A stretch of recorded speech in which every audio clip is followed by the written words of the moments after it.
명랑 시사 이승원입니다.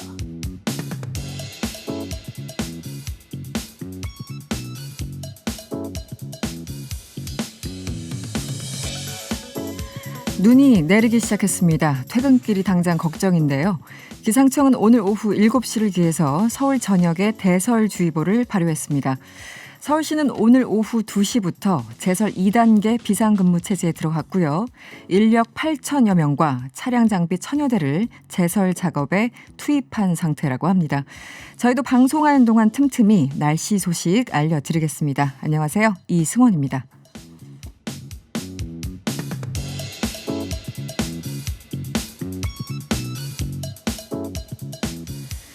2월 3일 수요일 명랑시사 이승원입니다. 시작했습니다.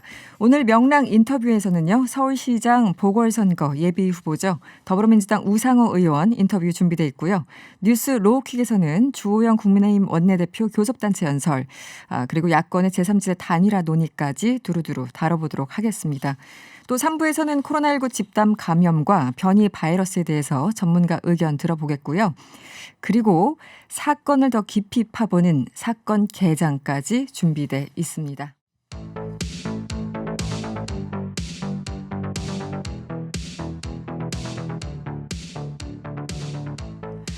네, 명랑시사에서는 서울시장 예비후보들을 만나보고 있는데요. 일찍부터 도전장을 내밀고 홀로 싸우셨던 분이죠. 더불어민주당 우상호 의원 연결해서요. 자세한 이야기 나눠보도록 하겠습니다. 의원님 안녕하세요. 네네, 안녕하세요. 우상호입니다. 네. 서울시장 예비후보로 외로운 싸움을 홀로 하시다가 네, 박영선 전 장관이 예상대로 참전했습니다. 이 3년 만에 재대결인데요. 어떤 각오로 임하십니까? 네, 그동안 혼자 10대 1로 싸우다 보니까 좀 외로웠는데 네. 박 장관님 오시니까 되게 든든해요. 네네. 워낙 사이도 좋고 그래서 선의의 경쟁으로 아주 아름답게 끝낼 수 있을 것 같습니다. 우리 지지층도 좀 결집하는 것 같고요. 네. 최근 지지율도 좀 상승세로 도는 것 같아서 네. 보람을 느낍니다. 네. 선의 경쟁을 할 수 있을 것이다. 네. 알겠습니다. 지금까지 이제 박영선 후보와 우상호 후보를 비교했을 때 대체적인 평가는 인지도는 박 장관이 더 우세하고 또 조직력에서는 스킨십에 강한 우상호 의원이 앞선다. 여러 가지 이제 평가가 대체적으로 나오는데요. 동의하십니까? 네, 경향적으로는 그렇습니다만 네. 저는 더 나름대로 인지도를 높여서 지지율을 올리고 있고 네. 박 후보는 또 나름대로 또 조직을 막 파고들고 있는 상황이라서 네. 이 흐름이 계속 갈지 또 어떤 변화가 올지는 좀 지켜봐야 될 것 같습니다. 네.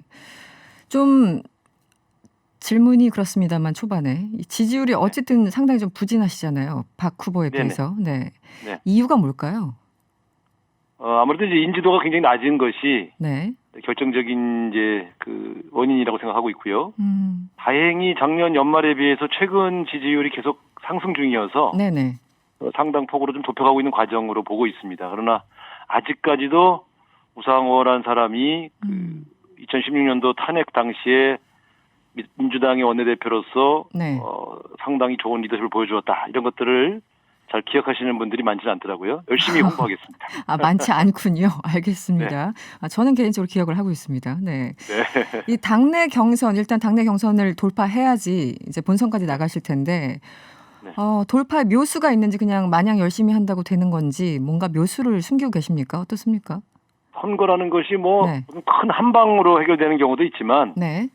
꾸준한 노력을 통해서 진정성을 보여주면 어느 순간에 갑자기 비등점이 오는 경우가 있지요. 네네.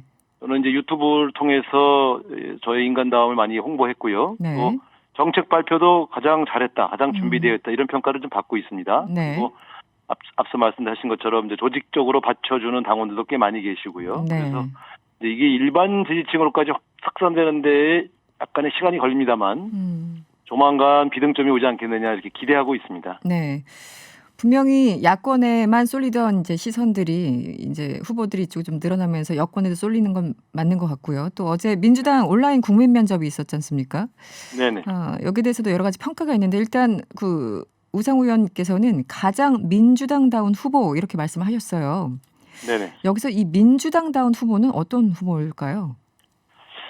두 가지입니다. 하나는 민주당의 역사와 정신을 계승하는 후보를 민주당답다고 하죠. 네. 그래서 역사라고 하는 것은 아무래도 김대중, 노무현, 문재인 세 분 대통령으로 비롯되는 가장 상징적인 인물들과 얼마나 함께 했느냐. 네. 이런 것들이 하나의 기준이 되고요.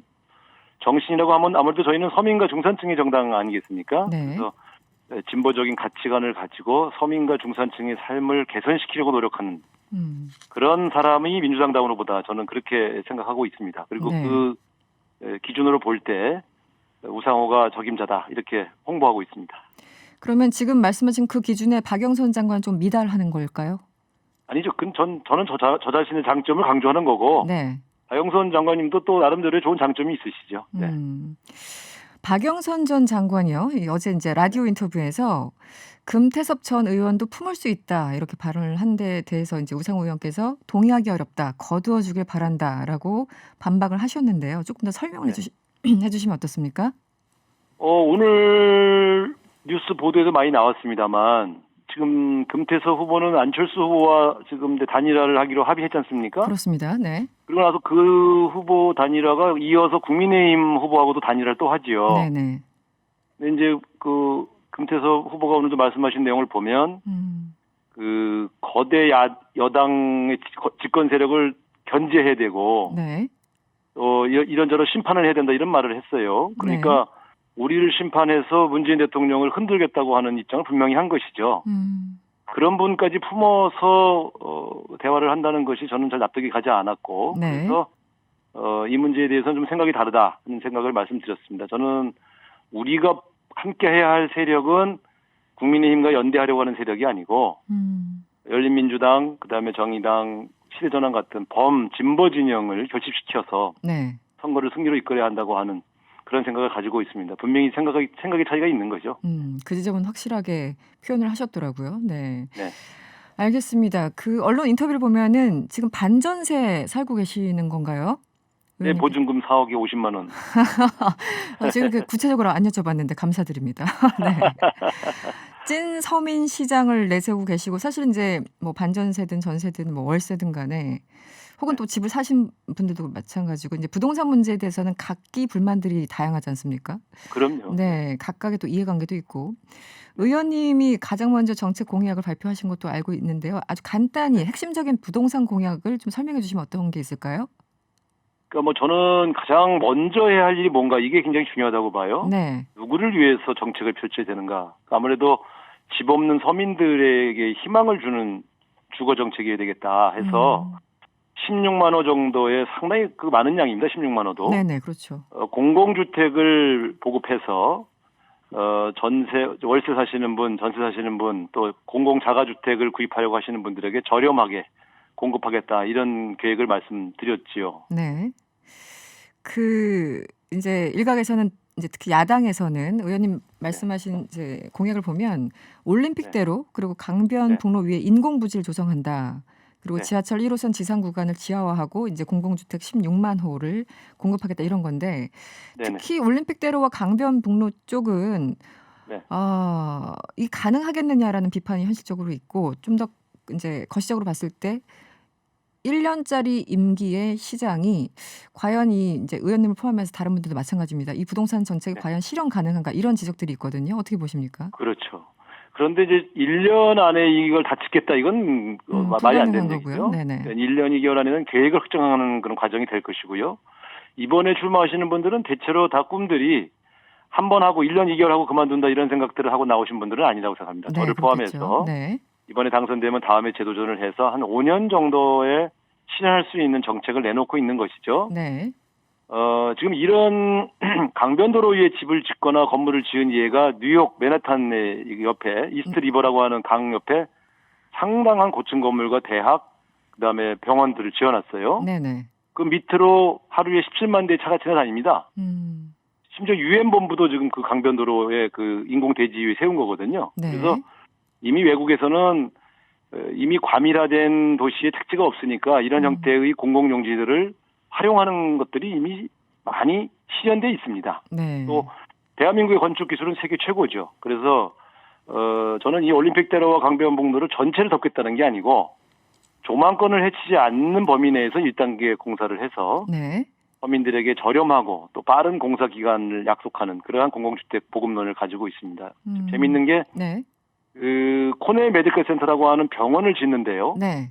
그것은 이제 조립형으로 이렇게 지었어요. 아. 그래서 1년 정도를 조립형 토대를 만들고 네. 그것을 바지선으로 끌고 와서 강가니까요. 음. 기중기로 덮어서 조립을 했습니다. 조립하는데 든 시간은 놀랍게도 네. 한 하루였습니다. 하루요. 그건 물론 한 4, 5층짜리 건물이니까 그렇게 했겠지만 네네. 요즘의 현대 공법으로는 충분히 가능합니다. 그러니까 도로 교통도 체증을 주지 않도록 하면서 인공부지를 잘 활용하는 이런 여러 가지 정책들이 가능하죠. 이 정책이 실현되면 주민들이 걸어서 강가로 바로 연결될 수도 있고요. 네. 또 그 건물의 1층에는 각종 카페나 레스토랑 같은 명소를 만들어서 노을 지는 한강을 보면서 커피 한 잔 마실 수 있는 그런 명소들도 생기는 거죠. 네. 조망권을 해치지 않는 전제는 있는 겁니까? 그렇습니다. 왜냐하면 제가 그 한강의 주변을 쭉 지도를 놓고도 보고 네. 인공사진, 위성사진도 봤는데요. 네. 사실 아파트를 빽빽하게 지어놓은 것 같지만 그런 주택이 없는 지역도 꽤 넓게 존재합니다. 그런 네. 측면에서 충분히 가능하다 이렇게 보고 있습니다. 그리고 박 전 장관도 마찬가지고 뭐 나경원 예비후보 등등 이제 야권에서는 이제 재건축 얘기를 많이 하고 있는데 네네. 특히 이제 강남 재건축에 대해서 의원님은 좀 비판적인 입장이신 걸로 알고 있습니다. 맞습니까? 네, 그렇습니다. 네네. 이 재건축과 재개발에 대해서는 어떤 입장이신가요? 근데 이제 이분들이 말씀하실 때 제가 비판한 것은 네. 각종 부동산 투기를 막기 위한 규제를 다 완화한 상태에서 강남 재건축 재개발을 하겠다고 하셨기 때문에 제가 반발한 겁니다. 네. 그래서 강남의 오래된 아파트도 사실은 오래됐는데 노후가 됐기 때문에 짓긴 지어야죠. 그렇죠. 그런데 네. 그러려면 전제 조건이 있다. 첫째는 제가 서울의 재개발 재건축 강남 강북을 막론하고 일단 좀 원주민들이 입주해야 되고 부동산 투기 세력이 그 집을 사는 이런 것들은 근절해야 되겠다. 네네. 그다음에 이제 이 부동산 재건축 재개발을 통해서 갑자기 주변 시세가 올라가서 그게 전국적인 부동산 가격을 흔드는 그런 것들은 막는 조치를 취해 놓는다면 강남이나 강북이나 왜 허용하지 않겠습니까? 그런 조건을 충족시키는 노력을 하고 네. 그 상태에서 노후화된 아파트들 재건축 재개발을 짓도록 그렇게 네. 도와드리겠습니다. 부동산 외에 그 의원님께서 가장 좀 밀고 있는 정책 공약이 있으면 하나만 소개를 해주시죠. 네, 그 1호선을 지하화해서 거기를 이제 공원을 만들고 일부 역세권에다가 공공주택을 보급하겠다는 것은 네. 말씀을 이미 드렸고요. 네. 홍콩에 있는 금융기관들, 외국의 금융기관들이 지금 이전을 준비하고 있습니다. 홍콩이 워낙 불안하니까요. 아, 그렇죠. 네. 이게 지금 싱가포르냐 서울이냐 이렇게 좀 경쟁하고 있는데 네. 이 금융기관들을 서울로 유치하면 네. 약 5만 개에서 10만 개의 아주 좋은 청년 일자리가 생깁니다. 그래서 아시아의 뉴욕으로 만들겠다 서울을 이렇게 제가 공약을 내걸었는데요. 금융산업을 키워서 아시아의 새로운 산업을 만들고 또 한강을 국민들이 쉽게 사용할 수 있는 문화 레저 산업의 메카로 만들어서 네. 지금은 한강이 좀 비어 있지 않습니까? 네. 조금 활발한 활동들이 전개되는 그러한 명소를 만들겠다. 이런 것들이 이제 제가 내놓고 있는 새로운 산업 육성 계획입니다. 네. 알겠습니다. 좀 결이 다른 질문을 드릴게요. 야권 아까 말씀하신 것처럼 단일화 논의가 상당히 진행 중입니다. 단일화 가능성에 대해서는 어느 정도 평가하십니까? 단일화가 불가능할 것이라고 그 예측하시는 분들도 계셔서 의원께서 개인적으로 어떻게 보십니까? 네. 제가 볼 때 야권 단일화가 성사되면 굉장히 여권에는 위협적입니다. 그렇겠죠. 그러나 지금 현재 진행되고 있는 단일화의 과정들을 이렇게 보면 양쪽의 신경전의 내용들을 잘 분석해 보면 네.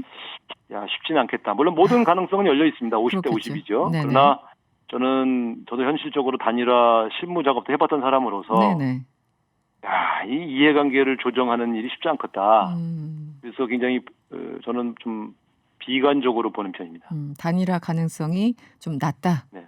이렇게 왜냐하면 보시는군요. 이게 이제 양쪽이 너무 사활을 건 단일화거든요. 네. 그래서 양보해도 다음이 있다 이런 생각이 드는 단일화는 되게 협상이 좀 편한데 이번 단일화 게임에 지면 끝이다 이런 생각으로 단일화 협상을 하게 되면 쉽지는 않죠. 네. 그럼 의원님이 이제 그 당내 경선에서 이겼다고 가정을 하고 본선 진출을 가정을 했을 때 이번 선거에서 가장 좀 개인적으로 위협적이다 느끼시는 야권 후보가 어떤 분일까요?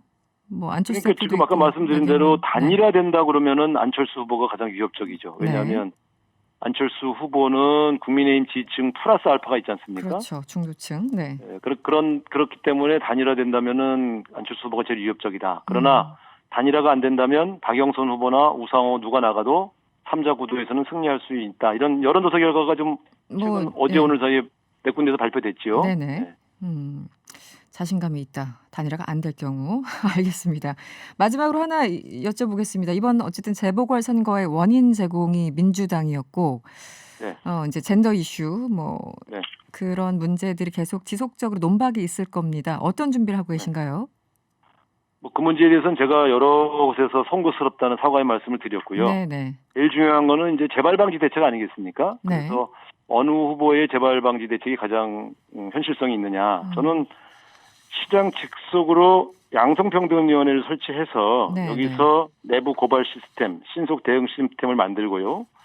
심지어 내부를 감시할 때는 시장에게 보고하지 않고도 감시 조사 결론을 내릴 수 있는 권한을 주도록 할 생각이고요. 네. 제일 중요한 건 역시 피해자 보호 대책이 강구돼야 네네. 활발한 내부 제보가 있지 않겠습니까? 네. 그래서 피해자의 신원이 드러나지 않게 보호하면서 문제를 해결하는 시스템도 완비할 그런 계획으로 갖고 있습니다. 네, 알겠습니다. 의원님 오늘 말씀은 여기까지 듣겠습니다. 고맙습니다. 네네. 네, 감사합니다. 네, 지금까지 더불어민주당 우상호 의원이었고요. 야권 후보들도 경선 일정 등을 감안해서 차례대로 저희들이 인터뷰 시간을 마련하도록 하겠습니다.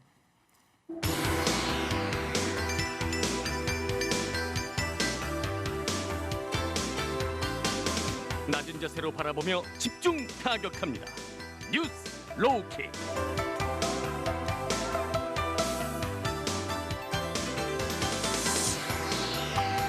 낮은 자세로 오늘의 이슈를 집중 타격하는 시간이죠. 뉴스 로우킥 시간입니다. 오늘 함께할 두 분 오창석 평론가 그리고 정상근 기자 나오셨어요. 어서 오세요. 안녕하세요. 네, 지금 TBS 유튜브 채널에서 보이는 라디오로 함께하실 수 있습니다. 보이는 라디오 얼른 들어와 주시고요. 여러분의 의견도 기다리고 있습니다. 무료로 이용할 수 있는 TBS 앱을 활용하셔도 좋고요. 짧은 문자 50원, 긴 문자 100원이 드는 샵 0951번으로 의견 많이 보내주세요. 어제는 이낙연 대표, 그리고 오늘은 주호영 원내대표, 원내 교섭단체 대표 연설을 했는데요. 예상했듯이 북한 원전 관련해서 여러 가지 비판적인 목소리들이 나왔습니다. 먼저 관련 내용 잠시 들어보도록 하겠습니다. 당시 문재인 대통령께서 이낙연 국무총리에게 유관 부처가 과속하지 않도록 해달라고 엄명했을 뿐만 아니라 막무가내로 원전 폐쇄를 몰아붙이던 때였음에도 불구하고 산업부가 독자적으로 북한 원전 건설 계획을 검토했다는 해명이 도저히 납득이 되지 않습니다. 국민들이 제기하는 이 커다란 의혹에 대해서 문재인 대통령께서는 제대로 된 설명은 내놓지 않고 구시대 유물 같은 정치라며 오히려 역공을 취하고 있습니다. 정권의 의혹과 불법을 감시하는 야당을 향해서 집권 세력이 일제히 색깔론, 북풍몰이 같은 막말을 쏟아내고 있습니다. 심지어 선을 넘었다며 제1야당 당대표를 사법 처리하겠다고까지 급박하고 있습니다. 네, 굉장히 격앙된 톤인데요. 주호영 원내대표가 이제 대표 목소리를 들으셨고요. 정부가 북한의 원자력 발전소를 지원하려고 했다 이런 의혹을 집중적으로 제기했습니다. USB 내용을 국민에게 공개하라 이런 주장도 있었는데 정상근 기자 어떤 내용들이 좀 있었습니까? 네, 뭐 주호영 원내대표의 목소리를 들으셨지만 핵심 내용을 요약하면은 뭐 청와대와 여당이 입장을 밝혀도 못 믿겠다. 그러니까 국정조사하라 이걸로 요약을 할 수가 있을 것 같습니다. 네. 뭐 이렇게 청와대가 탈원전 얘기를 하던 때 산업부가 뭐 혼자 이 계획을 만들었겠냐 뭐 이런 주장이었고 그리고 또 이 북한으로 USB가 간 뒤에 2019년에 김정은 위원장이 신년사에 이 원자력 발전에 대한 얘기를 했다. 이게 이제 우연이냐 이렇게 묻고 있는 거죠. 그러면서 이제 여당이 감출 게 아니라 앞장서서 국정조사를 요구해야 한다 이렇게 주장한 겁니다. 네. 산업부가 어쨌든 그 관련 자료를 좀 발표해서 어느 정도 톤이 누그러들 줄 알았는데 그렇지 않았어요. 어떻게 보셨습니까? 네, 일단은 뭐 이 부분에 대해서는 국정조사로 끌고 가겠다는 목표와 의지가 분명한 것이 아닌가라는 생각이 드는데 네. 김정은 위원장에게 건넨 USB 내용을 전체 공개하는 것이 과연 외교 관례상 옳은 것인가를 좀 따져봐야 되거든요. 네, 그렇죠. 그러니까 NLL 대화로 유출 때도 이 모든 내용을 공개할 때 사실은 양국가 간에 체결된 이 내용이 모든 국민에게 공개되는 것이 맞는 것인가? 그 볼턴 국가안보보좌관이 회고록 썼을 때도 마찬가지였습니다. 그렇죠. 어느 나라도 마찬가지죠. 네, 국제사회로부터 비난을 받았던 것이 외교문서를 이렇게 다 공개하면 앞으로 어떤 이야기를 나눌 수 있느냐 이런 이야기를 들을 수밖에 없는 거고요. 지금 정의용 외교부 장관 후보자가 똑같이 당시 존 볼턴 국가안보보좌관에게도 내용을 전달을 했고 네. 이 내용 중에는 원전과 관련된 내용은 전혀 없었다. 왜냐하면 2018년 당시 정의용 외교장관 후보자가 국가안보실장이었습니다. 그렇죠. 네. 그리고 만약에 북한에 원전을 제공하려고 한다 하더라도 최소 5가지의 기준을 충족시켜야 한다라고 얘기를 했는데 이 5가지 기준이 뭐냐면 네. 첫 번째는 한반도 비핵화 협상이 마무리돼야 됩니다. 그러니까 핵 동결이든지 핵 폐기든지 뭐 일정 정도의 가시적인 성과가 나와야 되고요. 네. 두 번째는 유엔을 포함한 국제사회의 대북 제재가 해제돼야 됩니다. 네. 네. 세 번째는 비핵 국가로서 북한의 NPT라고 하죠. 네. 핵 확산 금지 조약 복귀를 해야 되고요. 네 번째는 북한의 IAEA 세이프가드 협정을 별도로 체결해야 되고 네. 다섯 번째는 북한과 원전 제공국 사이에 별도의 양자 원자력 협정 체결해야 됩니다. 네. 우리나라 원자력은 미국과 협정이 돼 있어요. 네. 네. 근데 지금 보면 우리나라가 만약에 북한 원전을 건설해 준다라고 했을 경우에 원전 제공하는 것 중에 만약에 미국 부품이 있다. 이러면 다시 또 미국과 체결해야 돼요. 그렇죠. 굉장히 민감하죠. 복잡한 네네. 체결인데 지금 이 5가지 프로세스도 어렵지만 최소 3가지의 국제기구만 거쳐야 됩니다. UN, IAEA, NPT. 그렇죠. 그러니까 이 과정은 USB 하나 전달해서 논의할 수 있는 내용을 너무 벗어나 버립니다. 그러니까 현실 가능성이 너무 없는 내용이고 지금 만약에 다시 나오고 있는 것들이 국민의힘 측에서 탈원전 관련된 시민단체에 대한 동향 보고 이 부분은 이제 물고 늘어졌는데 네. 이 부분은 조사하면 조사는 필요하다고 보지만 이거 자체를 뭐 다른 국제사회를 무시하고 우리나라가 원전을 지어주려 했다. 요 첫 번째 포인트는 완전히 어긋나고 있는 상황입니다. 지금까지로는. 아, 이게 USB의 어떤 내용들도 그렇고 원전을 몰래 지어주려 했다, 추진했다. 이런 주장, 사실 지금 오찬석 평론가가 얘기한 것처럼 5가지 전제가 있다는 걸 과연 몇 선 의원씩이나 하신 분들이 네. 모르고 한 얘기일까요? 저는 그 자체가 조금 궁금하네요. 정말 몰라서 하는 얘기일까? 글쎄요. 근데 사실 뭐 그 자세한 내용은 몰랐었다라고 하더라도 저는 이 얘기가 나왔을 때 그렇게 크게 놀랍지 않았던 것이 예전에 많이 들었던 얘기인데라는 생각이 좀 경수 들었어요. 제네바비부터 시작해서. 네, 왜냐면은 그 이명박 정부 당시에도 이 북한이 이제 원전을 짓자 물론 이제 네네. 아이디어 수준이었습니다만 뭐 그런 얘기가 나왔었고 그리고 지금 이제 이 논란을 보도를 하는 언론들도 그 2018년 남북 정상회담 이후에 좀 여러 가지 제안 중에 하나로 북한에 이제 원전을 짓자라는 얘기였거든요. 보수 그때는 언론에서 그랬었죠. 네. 네, 오히려 진보 진영에서 굉장히 좀 화들짝 놀랐던 네, 네, 네. 탈핵을 해야 되는데 무슨 원전이냐 뭐 이런 지금 비판이 좀 정부의 있었었죠. 정책과 반대된다 이런 톤에서. 네, 네. 그래서 뭐 이 자세한 뭐 IAEA 뭐 NPT 뭐 이거는 잘 몰랐다라고 하더라도 그 이전에 혹은 또 이전에 좀 보도들 정도는 좀 기억이 나지 않았었을까 네. 좀 그런 생각도 듭니다. 지금 국민의힘은 뭐 산업부가 뭐 일부 공개한 거 가지고는 이제 성에 안 차는 것 같고 이것을 계속 국조까지 좀 끌고 나가고자 하는 것 같아요. 오늘 네. 국정조사 요청서를 냈죠.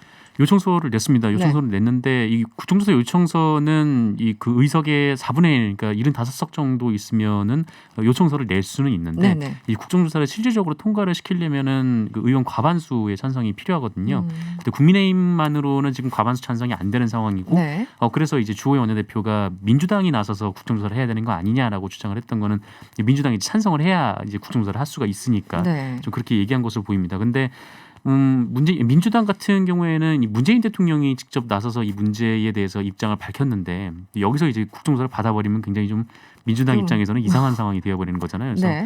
아마 국정조사가 좀 어렵지 않을까 그렇게 생각이 듭니다. 국정조사를 한다면 어떤 실익이 있을까요? 그 이슈를 계속 이제 키우는? 네, 그렇죠. 일단 기본적으로 국정조사까지 갈 수밖에 없는 동력을 만들려고 할 텐데 네. 결국 이 동력은 국민의 요구거든요. 국민이 의아해하는 부분이 있어야 됩니다. 그리고 이 사안에 대해서 정부나 여당이 숨기고 있다는 강렬한 의심이 들어야 되거든요. 네, 네. 근데 이 산업부가 문건을 공개하면서 너무 한풀이 꺾여버렸어요. 산업부가 공개한 그 문건 첫 번째 문장에 미국과의 협조를 해야 된다. 공식 보고 자료는 아니다. 네. 이 두 문장이 들어감으로써 사실은 국민의힘이 초창기에 이슈 파이팅에 했었던 이적 행위라는 건 다 사라져 버렸습니다. 네, 네. 그러니까 남은 것들이 이제 몇 가지 남지 않았는데 이 부분을 만약에 국민의힘의 요구를 들어주지 않고 민주당에서 묵살했을 경우에 국민들이 어떻게 받아들이느냐가 중요한 것인데 네. 지금 이 중요한 포인트들이 사라져 버렸기 때문에 묵살을 한다 하더라도 국민들 입장에서는 크게 이상하게 생각하지 않을 것이고 만약에 이것이 지나갔음에도 불구하고 이것을 계속해서 발목을 잡는다라고 했을 때는 국민의힘에게도 오히려 역풍이 갈 수도 있는 상황이 돼버렸죠. 그리고 또 하나 이제 내일부터 본격적으로 대정부 질문 시작되는데요. 내일이 외교안보부터 시작합니까? 네네. 정치부터 시작하나요? 네. 이 이제 각 당에서 대정부 질문할 때 이제 기조나 여기에 약간 좀 선택과 집중하자 이런 기조는 어떤 당이든 이제 내부에서 보고서를 작성을 하죠. 그런데 국민의힘에서 이 정부를 향해서 성폭행 프레임을 씌워야 한다 이런 문건을 의원들과 공유했다고 하죠. 어떤 내용입니까, 평론가님? 네, 일단은 유출된 이제 국민의힘 내부 문건인데요. 네. 대정부 질문 사전 전략 회의 관련이라고 나와 있습니다. 질문 시작부터 결론까지 일관된 프레임 씌우기 전략을 구사하라라고 하면서 어떤 프레임이냐? 반기업, 반시장 경제, 반법치주의. 여기까지는 뭐 국민의힘이 늘 얘기하던 것인데 네. 마지막 부분이 좀 놀랍습니다. 성폭행 프레임 씌우기라고 이야기를 했고 지속적인 용어 반복과 이슈 재생산 필요라고 써놨는데 결국은 성폭행 프레임을 계속해서 반복하고 이 이야기를 끌어내라라고 볼 수가 있습니다. 네. 또한 경제 무능, 도덕 이중성 그리고 북한 퍼주기 이미지 각인이라고 적혀 있는데 정부 측에서 만약 답변 대신 역질문 시에는 차단이 필요하다. 그러니까 보통 역질문했을 때 당황하는 모습이 네. 많이 노출이 됐어요. 그렇죠. 특히 이낙연 총리가 대정부 질의에 나섰을 때 네. 예전에 김성태 의원이 일본과의 관계를 막 얘기를 하면서 일본을 어떻게 그렇게 할 수가 있습니까? 뭐라고 질문했을 때 이낙연 총리 뭐라 했냐면 우리 김성태 의원님이 일본을 우리나라 정부보다 더 사랑한다고 생각하지 않습니다 했을 때 꿀먹은 벙어리가 돼버렸어요. 네네. 그건 맞는 얘기거든요. 네네. 그러니까 이런 식의 당황스러운 게 나올 수도 있으니 그냥 다 차단하라는 거예요. 그러니까 다른 질문을 바로 넘어가라. 그러니까 사실 이 부분에 대해서는 이제 공격자의 입장에서 방어의 논리를 제공할 수 있는데 이 방어의 논리 제공 이전의 공격 논리 중에 성폭행 프레임 씌우기 이런 것들은 사실은 크게 도움이 되지 않아요. 그리고 내부 문건이 공개됐다는 거에 대해서 또 국민들 반감이 또 생길 수가 있고 네. 아무리 그래도 세상을 바꾸기 위해서 이제 우리나라에 날고 긴다는 사람들이 이제 국회의원이 되기 위해서 국민의힘이 입당을 해서 국회의원이 된 것인데 고작 가이드라인이 내려온 것이 이런 것들이라고 하면은 국민들은 굉장히 실망스러울 것이고 저희가 매번 자영업자 소상공인 이런 얘기를 하고 선별이냐 보편이냐 같이 하는 이런 얘기를 하고 있는 것은 그들의 생계가 정말 벼랑 끝에 있거든요. 네네. 그러니까 이런 걸 해서 정부를 공격한다 한들 서민의 삶은 바뀌지 않습니다. 서민의 삶은 너무 힘들기 때문에 결국 두 사람 다 싸우는 것으로 보여요. 차라리 국민의힘이 여기에 대해서 정부가 어떻게 하면은 서민을 더 지원해 줄 수 있을까? 이런 질문을 던지는 것이 사실은 국민의힘에게 더 도움이 됨에도 불구하고 그냥 상대방을 나쁜 놈으로 만들기 위한 전략을 여전히 쓰고 있다. 그것이 좀 안타깝다는 것이죠. 지금 정 총리가 뭐 맥이 풀린다 이렇게 반응을 했나요? 네. 네. 뭐 차라리 가짜 뉴스였으면 좋겠다 이런 반응을 보였고, 그러니까 이 대정부 네. 질문을 하려면은 이 공무원분들이 뭐 밤을 새서 새죠, 아마 보통. 준비를 네. 하고 있을 텐데 좀 이렇게 얘기가 나오는 것 자체가 굉장히 좀 힘이 빠지는 뭐 그런 취지로 얘기를 했습니다. 이거는 아무리 뭐 현 정권을 싫어해도 이런 프레임 씌우기가 이제 문건으로 작성되고 유포됐다라는 게 공유됐다는 게 좀 놀라울 따름입니다. 얼른 다른 이슈로 넘어가죠. 네. 국민의당 안철수 대표 그리고 금태섭 전 의원이 제3지대 단일화, 뭐 제3지대 경선 합의를 했습니다. 어떤 입장인가요? 네, 안철수 대표가 오늘 기자회견을 열었는데 이 금태섭 전 의원이 제안했던 이른바 제3지대 경선 제안을 수락을 하는 내용이었습니다. 뭐 금태섭 후보뿐 아니라 이 문재인 정권을 심판하고 정권 교체에 동의하는 모든 범야권 후보들이 모여서 1차 단일화를 하자라고 네. 제안을 했고 단일화에 참여하는 조건은 국민의힘과 2차 단일화에 찬성하는 사람들 이렇게 좀 제안을 좀 걸었고요. 네. 그리고 단일화에 참여한 후보들은 뭐 결과에 깨끗하게 승복하고 뭐 단일화된 후보의 공개 지지를 선언해야 한다 이렇게 덧붙이기도 했습니다. 네. 일단 안철수 대표랑 금태섭 전 의원하고 1차에서 단일화 후보를 하나 만들고 국민의힘에서 이제 정해지면 나중에 1대1로 또 한다. 네네. 이런 것들. 잘 될까요?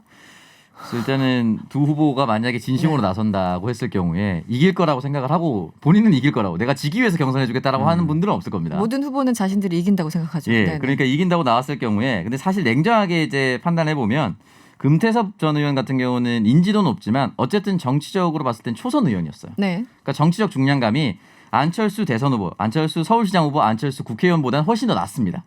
그렇기 때문에 금태섭 전 의원이 만약에 진다 한들 네. 덤볐을 때 패배했을 때 큰 타격은 없어요. 네, 없다. 그렇다면 왜 나서느냐? 네. 힘을 실어주는 단일화 세력에 포함되는 것만으로도 연대 지분을 얻을 수가 있습니다. 그러니까 여러 가지 시나리오를 열어둘 수가 있어요. 금태섭 전 의원은. 네. 그러면 대선까지 레이스를 범야권의 핵심 인물로 활동할 수가 있습니다. 만약에 원샷 단일화까지 가능할 경우에 공동 선대본부장까지 나갈 수도 있어요. 물론 이제 지기 위해서 들어가진 않겠지만 근태섭 전 의원은 이럴 게 없는 게임이에요, 사실. 그러니까 앞으로 지평을 넓게 하기 위해서 네. 미리 이제 하나하나 여러 가지 해놓는 거죠. 네. 왜냐하면 금태섭 전 의원은 민주당 다시 못 들어옵니다. 쉽지 않아요, 이 부분은. 그렇기 때문에 여러 가지 생각을 해놓지 않을까라는 생각이 들고요. 네. 중요한 건 이제 국회에서 이 이야기를 했기 때문에 국회에서 한다는 것 자체가 이제 정당 차원의 움직임을 보이겠다라는 거예요. 그러니까 이 부분에 대해서는 마지막까지 이제 정당 차원의 단일화가 될 것인가, 그러니까 네. 국민의힘과 국민의당이 될 것인가, 요거는 좀 봐야 되는데 만약에 안철수 후보가 지지율이 굉장히 높게 나온다 하면 국민의힘 측에서는 굉장히 난색을 표할 가능성이 높죠. 뭐 근데 관련해서 조금 전에 이제 우상호 의원과 인터뷰도 했습니다만 박영선 전 장관이 금태섭 의원한테 좀 품구가 된다 이렇게 표현을 했고 우상호 네네. 의원은 지금 야권에 합류하고 있는 사람한테 어떻게 품구가자는 표현을 하느냐 거두어달라 이렇게 지금 이견이 팽팽합니다.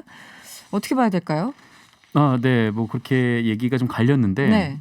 아마 박영선 후보 같은 경우에는 본선을 보는 게 아닌가 싶고 우상호 후보의 경우에는 네. 경선을 보는 게 아닌가라는 생각이 또 좀 그렇게 해석이 네. 되는군요. 아무래도 네. 박영선 후보가 지금 경선에서 좀 많이 앞서가고 있는 상황이다 보니까 좀 우상호 후보는 좀 지지자들에게 더 어필하는. 어필하는 좀 그런 발언을 한 거고 네. 박영선 후보는 안철수 후보와의 뭐 만약 단일화가 이루어지면 뭐 여론조사에서 막 지는 걸로 좀 나왔으니까 좀 중도층을 안을 수 있는 좀 그런 발언을 뭐 앞으로도 하지 않을까 이렇게 생각이 앞으로도 됩니다. 이런 식의 발언을 네네.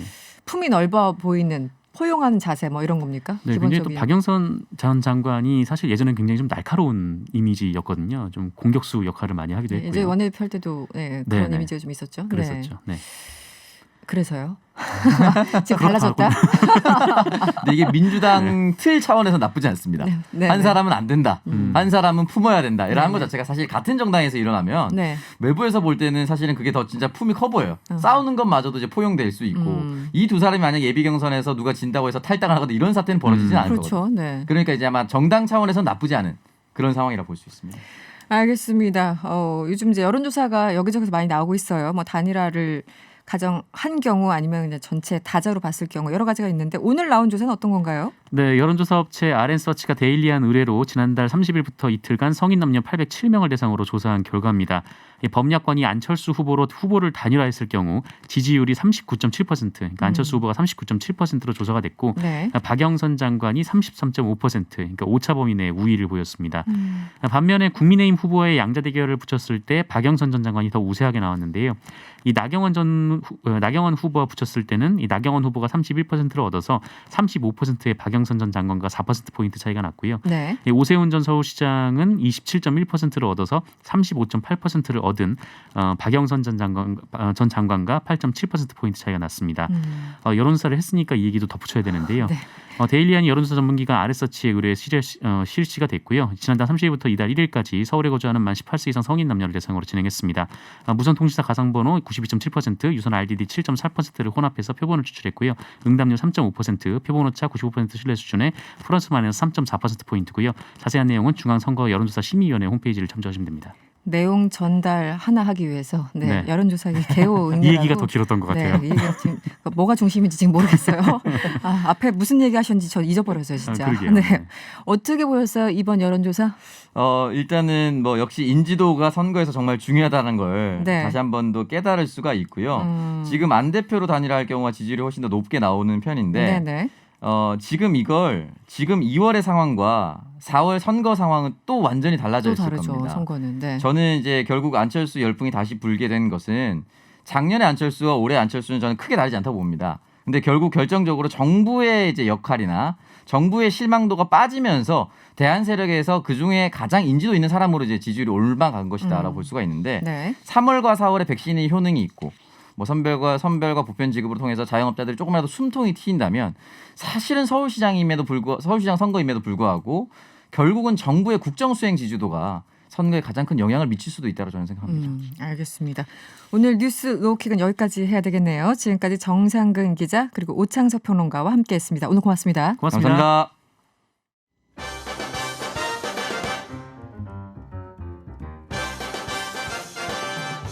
이승원의 세계는 네, 세계 곳곳의 소식들을 전달해드리는 이승원의 세계는 시간입니다. 뉴스포터 신혜리 기자 연결돼 있습니다. 안녕하세요. 네, 안녕하세요. 네, 쿠데타를 일으킨 미얀마 군부가 구금 조치를 해제했다는 뉴스가 전해졌네요.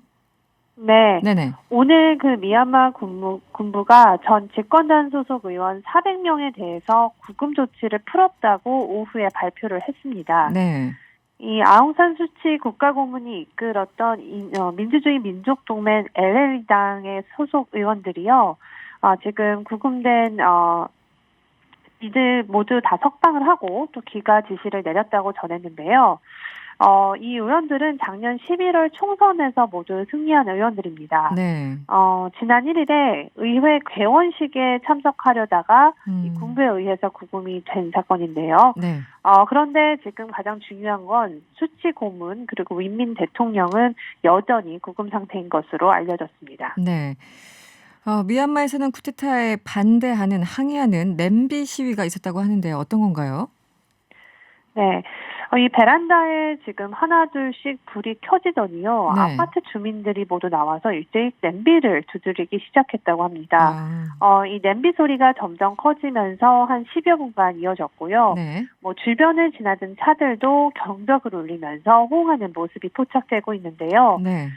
이 새벽 쿠데타를 일으켜서 이 아웅산 수치 국가고문 그리고 인권 활동가들을 모두 구금했잖아요. 네. 그래서 이거에 대해서 시민들이 집단으로 항의한 것으로 보입니다. 네. 지금 사실 쿠데타가 일어난 지 이틀째인 날부터 지금 미얀마에서는 이 시민 시민 불복 운동이 확산될 조짐이 계속 보이고 있는데요. 네. 지금 소셜 미디어에도 시민들이 양곤 도심에서 냄비와 프라이팬 같은 걸로 소음을 내는 동영상이 계속 올라와 있고요.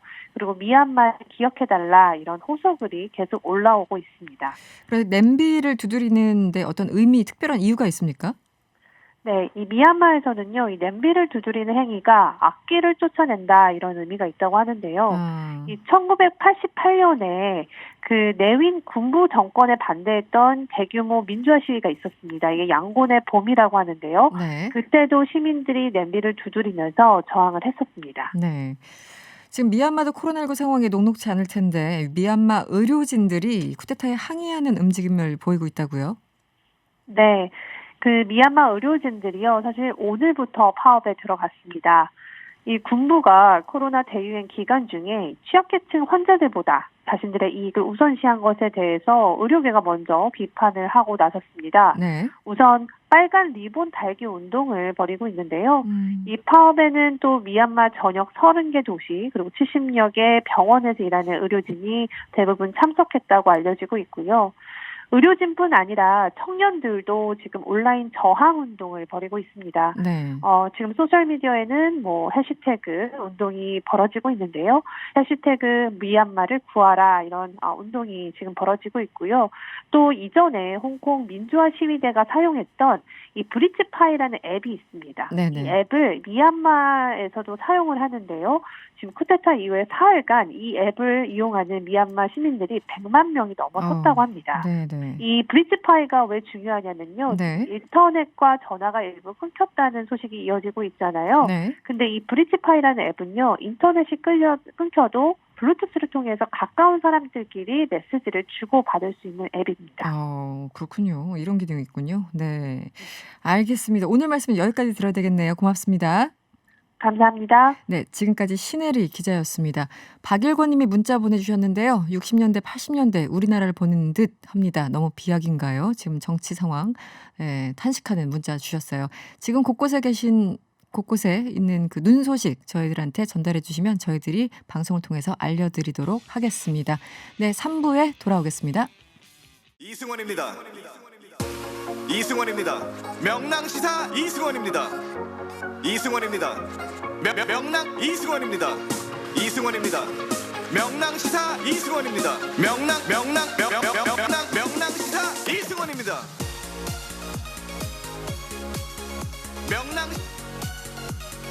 명랑시사 이승원입니다.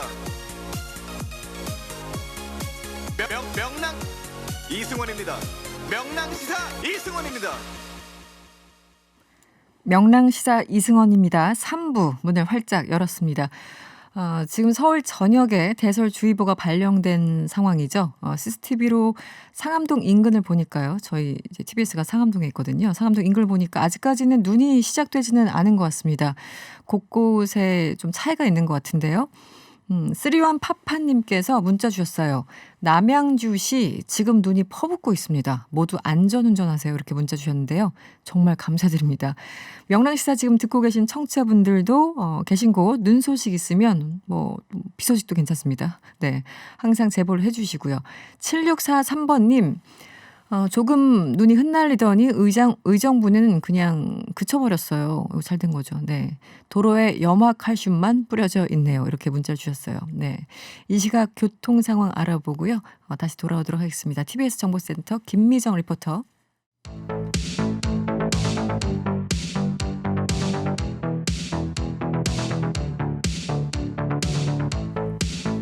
국내 코로나19 신규 확진자 수가 나흘 만에 다시 400명대로 올라섰습니다.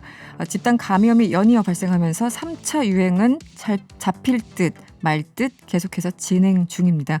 오늘 명랑 인터뷰에서는요. 고려대 의대 최재욱 예방의학과 교수 연결해서 자세한 이야기 나눠보도록 하겠습니다. 교수님 안녕하세요. 네, 안녕하세요. 최재욱입니다. 네. 3차 유행 확산세가 좀 꺾이나 기대를 은근히 하고 있었는데요. 오늘 서울에서만 188명 신규 확진자가 발생했습니다. 거의 한 달 만에 25일 만에 최고치를 기록했는데요. 현재 네네. 상황 교수님은 어떻게 보십니까? 네, 지금 상황은 전반적으로 이제 3차 대유행이 진정세로 가곤 있습니다만, 네. 소규모 집단 감염이 계속적으로 산발적으로 발병하다 보니까, 계속 숫자가 좀 늘었다 줄었다 합니다. 그래서 사실 이러한 숫자가 200명, 300명, 400명 이렇게 왔다 갔다 하는 거는 불가피한 상황이라고 보고요. 네. 조금 더 진정세가 완화될 때까지 조금 더 기다려보는 것이 필요하다고 생각합니다. 네. 그 확진자 가운데요. 예전에 이제 3차 유행하면서 이런 얘기를 참 많이 했었는데 지금도 진행 중이죠. 네네. 이 감염 경로를 알 수 없는 환자 비율이 더 늘어나고 있다. 20%대를 웃돌고 있다라고 하는데 지금도 네네. 이런 상황인지 어떻습니까? 네, 여전히 같은 상황이고요. 사실 감염 경로를 알 수 없는 불분명한 경우가 지난 한 주 21.4%였습니다. 네. 이 부분이 지난 한 주의 문제가 아니고요. 음. 이미 9월 이후로 네. 10월부터 11월, 12월 일반 3차 유행 때까지 거의 동일한 상황이었습니다. 그게 무슨 뜻이냐면 네. 작년 6월, 7월 달까지는 우리나라가 지역사회 감염으로 전파가 이렇게 확대되지 않은 상황이었는데 3차 대유행부터는 지역사회 감염으로 확대돼서 전반적으로 지역사회 감염이 꾸준히 있고 거기서 이제 발병하는 형태이기 때문에 지역사회 감염은 감염 경로를 모르는 경우가 20%를 유지할 수밖에 없다는 상황이다라는 점에서 크게 다르진 않고요. 네. 이 감염 경로를 모르는 20%가 앞으로도 상당 기간 유지되는 상황일 거라는 점을 꼭 말씀드리고 싶고요. 네. 감염 경로를 모르는 불분명한 경우 20%가 무슨 뜻이냐면요. 제가 이렇게 설명드리면 잘 모르실 수 있는데 네네. 언제 어느 곳 어느 장소 어디에서도 감염이 퍼질 수 있다. 그러한 상황에서 집단으로 모여 있는 곳에서 혹시 그게 감염이 일어나면 지금 여러 소규모 집단 감염처럼 발생할 수 있다는 점에서 네. 이 부분이 통제가 어렵다는 뜻을 그 상황이라는 것을 이해하시면 좋겠습니다. 네. 쉽게 말해서 안전한 곳은 없다. 이렇게 보면 맞습니다. 될까요? 네. 네, 맞습니다. 지금 그리고 언론에서 많이 나오는 내용 중에 그 변이 바이러스 우려가 굉장히 커지고 있습니다. 오늘 국내에서 처음으로 변이 바이러스의 지역사회 집단 전파 사례가 확인됐다고 하는데요. 어떤 내용인지 설명 좀 부탁드리겠습니다. 네, 좀 매우 우려스러운 상황이 됐습니다. 네. 집단 변이 바이러스가 국내에 그동안 들어올 때 파악되는 것이 입국하는 과정에서 네. 혹은 입국 후에 자가격리 과정에서 이제 확인이 돼서 그나마 이제 유입이 차단이 가능했는데 네네. 지금 이제 최근 발생한 거는 이 자가격리 기간 중에 자가격리 집을 방문했던 친척분이나 다른 외부인을 통해서 감염이 이제 확산이 됐습니다. 그래서 이제 지역사회 감염으로 시작되는 전초가 아닌가 이제 그런 우려를 하고 있고요. 네. 그런 면에서 지금 전 세계에서도 가장 걱정이 많은 게 이 변이 바이러스 아니겠습니까? 그렇죠. 변이 바이러스가 우리나라에도 지금 40몇 명이 지금 나와서 조금 상당히 우려스러운 상황이 됐습니다. 네. 이게 지금 어쨌든 입국자가 자가격리 중에 뭐 외부인이 그 집에 갔다가 이제 퍼지는 상황. 그렇다면은 아직 국내에서 뭐 자체적으로 이 변이 바이러스가 발생한 거는 아니죠. 그렇습니다. 네. 아직은 그렇게 아직은. 지역사회 감염 확실하게 전파된 건 아닙니다. 네. 그래서 방역 당국이요. 변이 바이러스 국내 전파는 시간 문제라고 이제 언급을 했는데요. 네네. 이거 어떻게 대응을 해야 될까요? 글쎄요. 저는 사실 정부 당국에 많은 여러 차례 건의도 했습니다만 네. 이 영국발 혹은 남아공발 변이 바이러스를 차단하는 것은 결국은 해외 유입이니까 검역과 입국 과정에서 차단하는 게 제일 중요한 것 아니겠습니까? 그렇죠. 네. 따라서 남아공이라든지 영국뿐만 아니고 이 변이 바이러스가 발생했던 모든 국가들에서 입국하는 모든 그 입국자들은 가장 강력한 전면 입국 금지고요. 네. 그리고 입국 금지를 넘어서 입국 자체를 하더라도 전면적인 그 유전체 검사라든지 네. 변이 바이러스의 전면 전수 조사를 하든지 이런 방식을 좀 더 강화했으면 좋았을 텐데 네. 그런 부분들이 좀 그동안 약간 좀 느슨했던 게 아닌가라는 생각이 들고요. 조금 더 지금이라도 그 변이 바이러스가 발생한 국가들에 대해서는 입국 금지라든지 네. 이런 부분들을 좀 강화하는 것이 필요하지 않을까 싶습니다. 네. 지금 우리나라는 3가지 변이 바이러스 감염이 확인된 9번째 국가라고 합니다. 이 3가지 변이 바이러스가 이 뭐 남아공발, 영국발, 뭐 브라질발 이 바이러스를 얘기를 하는 거죠? 네네, 맞습니다. 네. 그렇다면 이게 좀 굉장히 좀 위험해 보이는데요. 어떻습니까? 예, 지금 변이 바이러스가 지금 전 세계 주목받는 거는 네. 감염 전파력만 높은 것이 아니고 네. 치명률도 올리는 것 같다라는 것이 계속 보고되고 있어 걱정하고 있고 그것보다 더 중요한 것은 네. 지금 백신을 무력화시키는 것 아니냐. 지금 이제 변이 바이러스 같은 경우는 이제 지금까지 개발된 접종하고 있는 이 백신을 맞아도 항체 형성이 좀 되지 않는 것 같은 그런 연구 결과들이 지금 보고되고 있어서 아직 네. 확정은 안 됐습니다만 네네. 그런 거의 가능성 때문에 변이 바이러스가 굉장히 중요하고요.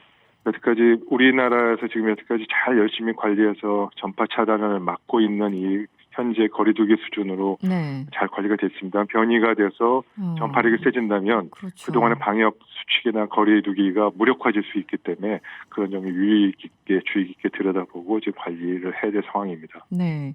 이 영국발, 남아공발 그리고 브라질발 이 변이 바이러스가 있는데 지금 뭐 전반적으로 다 전파력, 뭐 치명력이 높다고 하셨는데요. 그 가운데 가장 이 3가지 가운데 가장 위험한 건 또 어떤 걸로 전문가들은 지금까지 판단하고 계신가요? 현재는 남아공발 이 변이 바이러스가 좀 굉장히 크게 우려됩니다. 남아공발 변이 바이러스는 이제 항체 즉 백신을 무력화시킬 수 있지 않는가라는 점에서 주목하고 있고요. 네. 그 외에 영국이나 브라질 또 이 남아공발 변이 바이러스 공통적으로는 감염 전파력을 다 높일 수 있어서 네네. 그 점에 있어서는 다 공통적으로 주의해야 될 그 변이 바이러스의 특징 아닌가 생각됩니다. 네.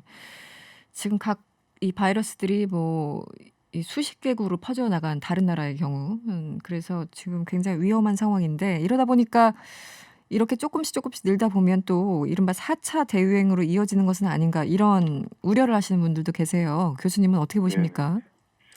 네, 뭐 4차 대유행이 올 거다라고 단정적으로 얘기를 말씀드릴 수는 없겠죠. 네네. 그러나 이제 항상 이런 공중보건, 이 감염병과 관리에 있어서는 최악의 경우를 상정하고 그에 대한 준비와 대응을 게을리하지 않는 것은 반드시 필요합니다. 그래서 4차 대유행이 올 수 있다라는 전제하에 거리두기 수준이라든지 방역 수칙이라든지 기타 준비에 대한 뭐 병상수 확보라든지 이런 부분들은 최대한 준비하는 것이 필요하다고 생각합니다. 네. 지난 1일 정세균 국무총리가요. 이 코로나가 안정화되면은 설 전에 방역 조치를 완화하겠다라고 언급을 했습니다. 어쨌든 방역에 대해서 이번 주말쯤에 발표될 것으로 보이는데요. 어떤 내용을 주목하고 계시나요? 어떤 내용이 들어가야 된다고 보시나요? 아마 지금 전반적인 방역 수칙과 거리두기를 다 전면 재조정하는 것은 어려울 것 같고요. 그러네요. 좀 아까 말씀드렸듯이 4차 대유행도 우려도 있고 변이 바이러스도 있기 때문에 네. 전반적인 그 방침은 그대로 가되 다만 거리두기 프로그램에 있어서의 일부 업종 간의 차이라든지 또 이 집합 금지에 대한 그 시간 제한이라든지 네. 지방 간, 또 지자체 간의 차이라든지 이런 부분들을 좀 세부 조정을 통해서 형평성과 효과성을 올릴 수 있는 네. 그런 방안에 대한 세부 조정은 좀 필요하다고 보입니다. 또 그렇게 네. 되는 것이 또 바람직하다고 생각하고 있고요. 네. 그러니까 예를 들어 저희들도 이제 노래방 운영하시는 분들 인터뷰를 해보면 보통 네. 이제 식사 끝나고 좀 늦게 가는 곳이 노래방이지 않습니까? 그래서 이제 9시 네. 이후에 10시 이후에 오시는 분들이 많은데 그러니까 업종별로 시간 조정을 해달라. 일괄되게 9시 이후 영업금지 조치 이거는 무리하다라는 입장인데 거기에 대해서 동의를 하시나요? 어떻습니까? 네, 저는 동의를 하고 있고요. 네.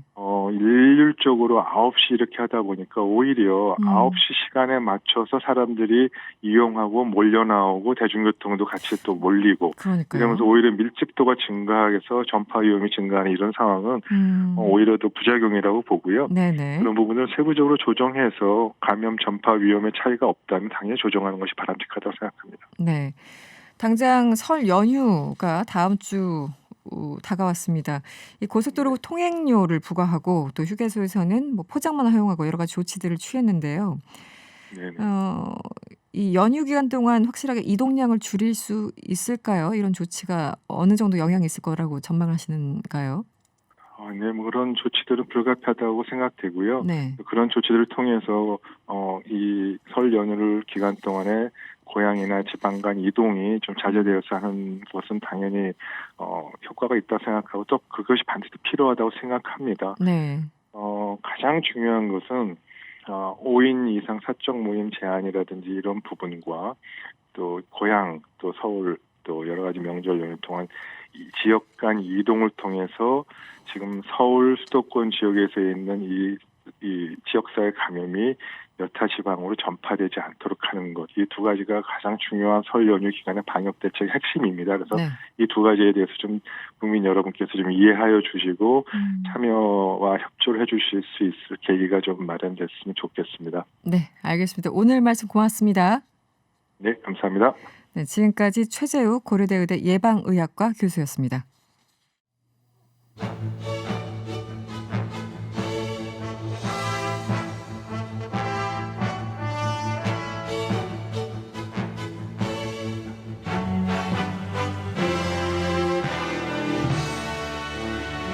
네, 민감한 정치 이슈들로 정치권이 뜨겁습니다. 여야가 충돌을 하고 있는데요.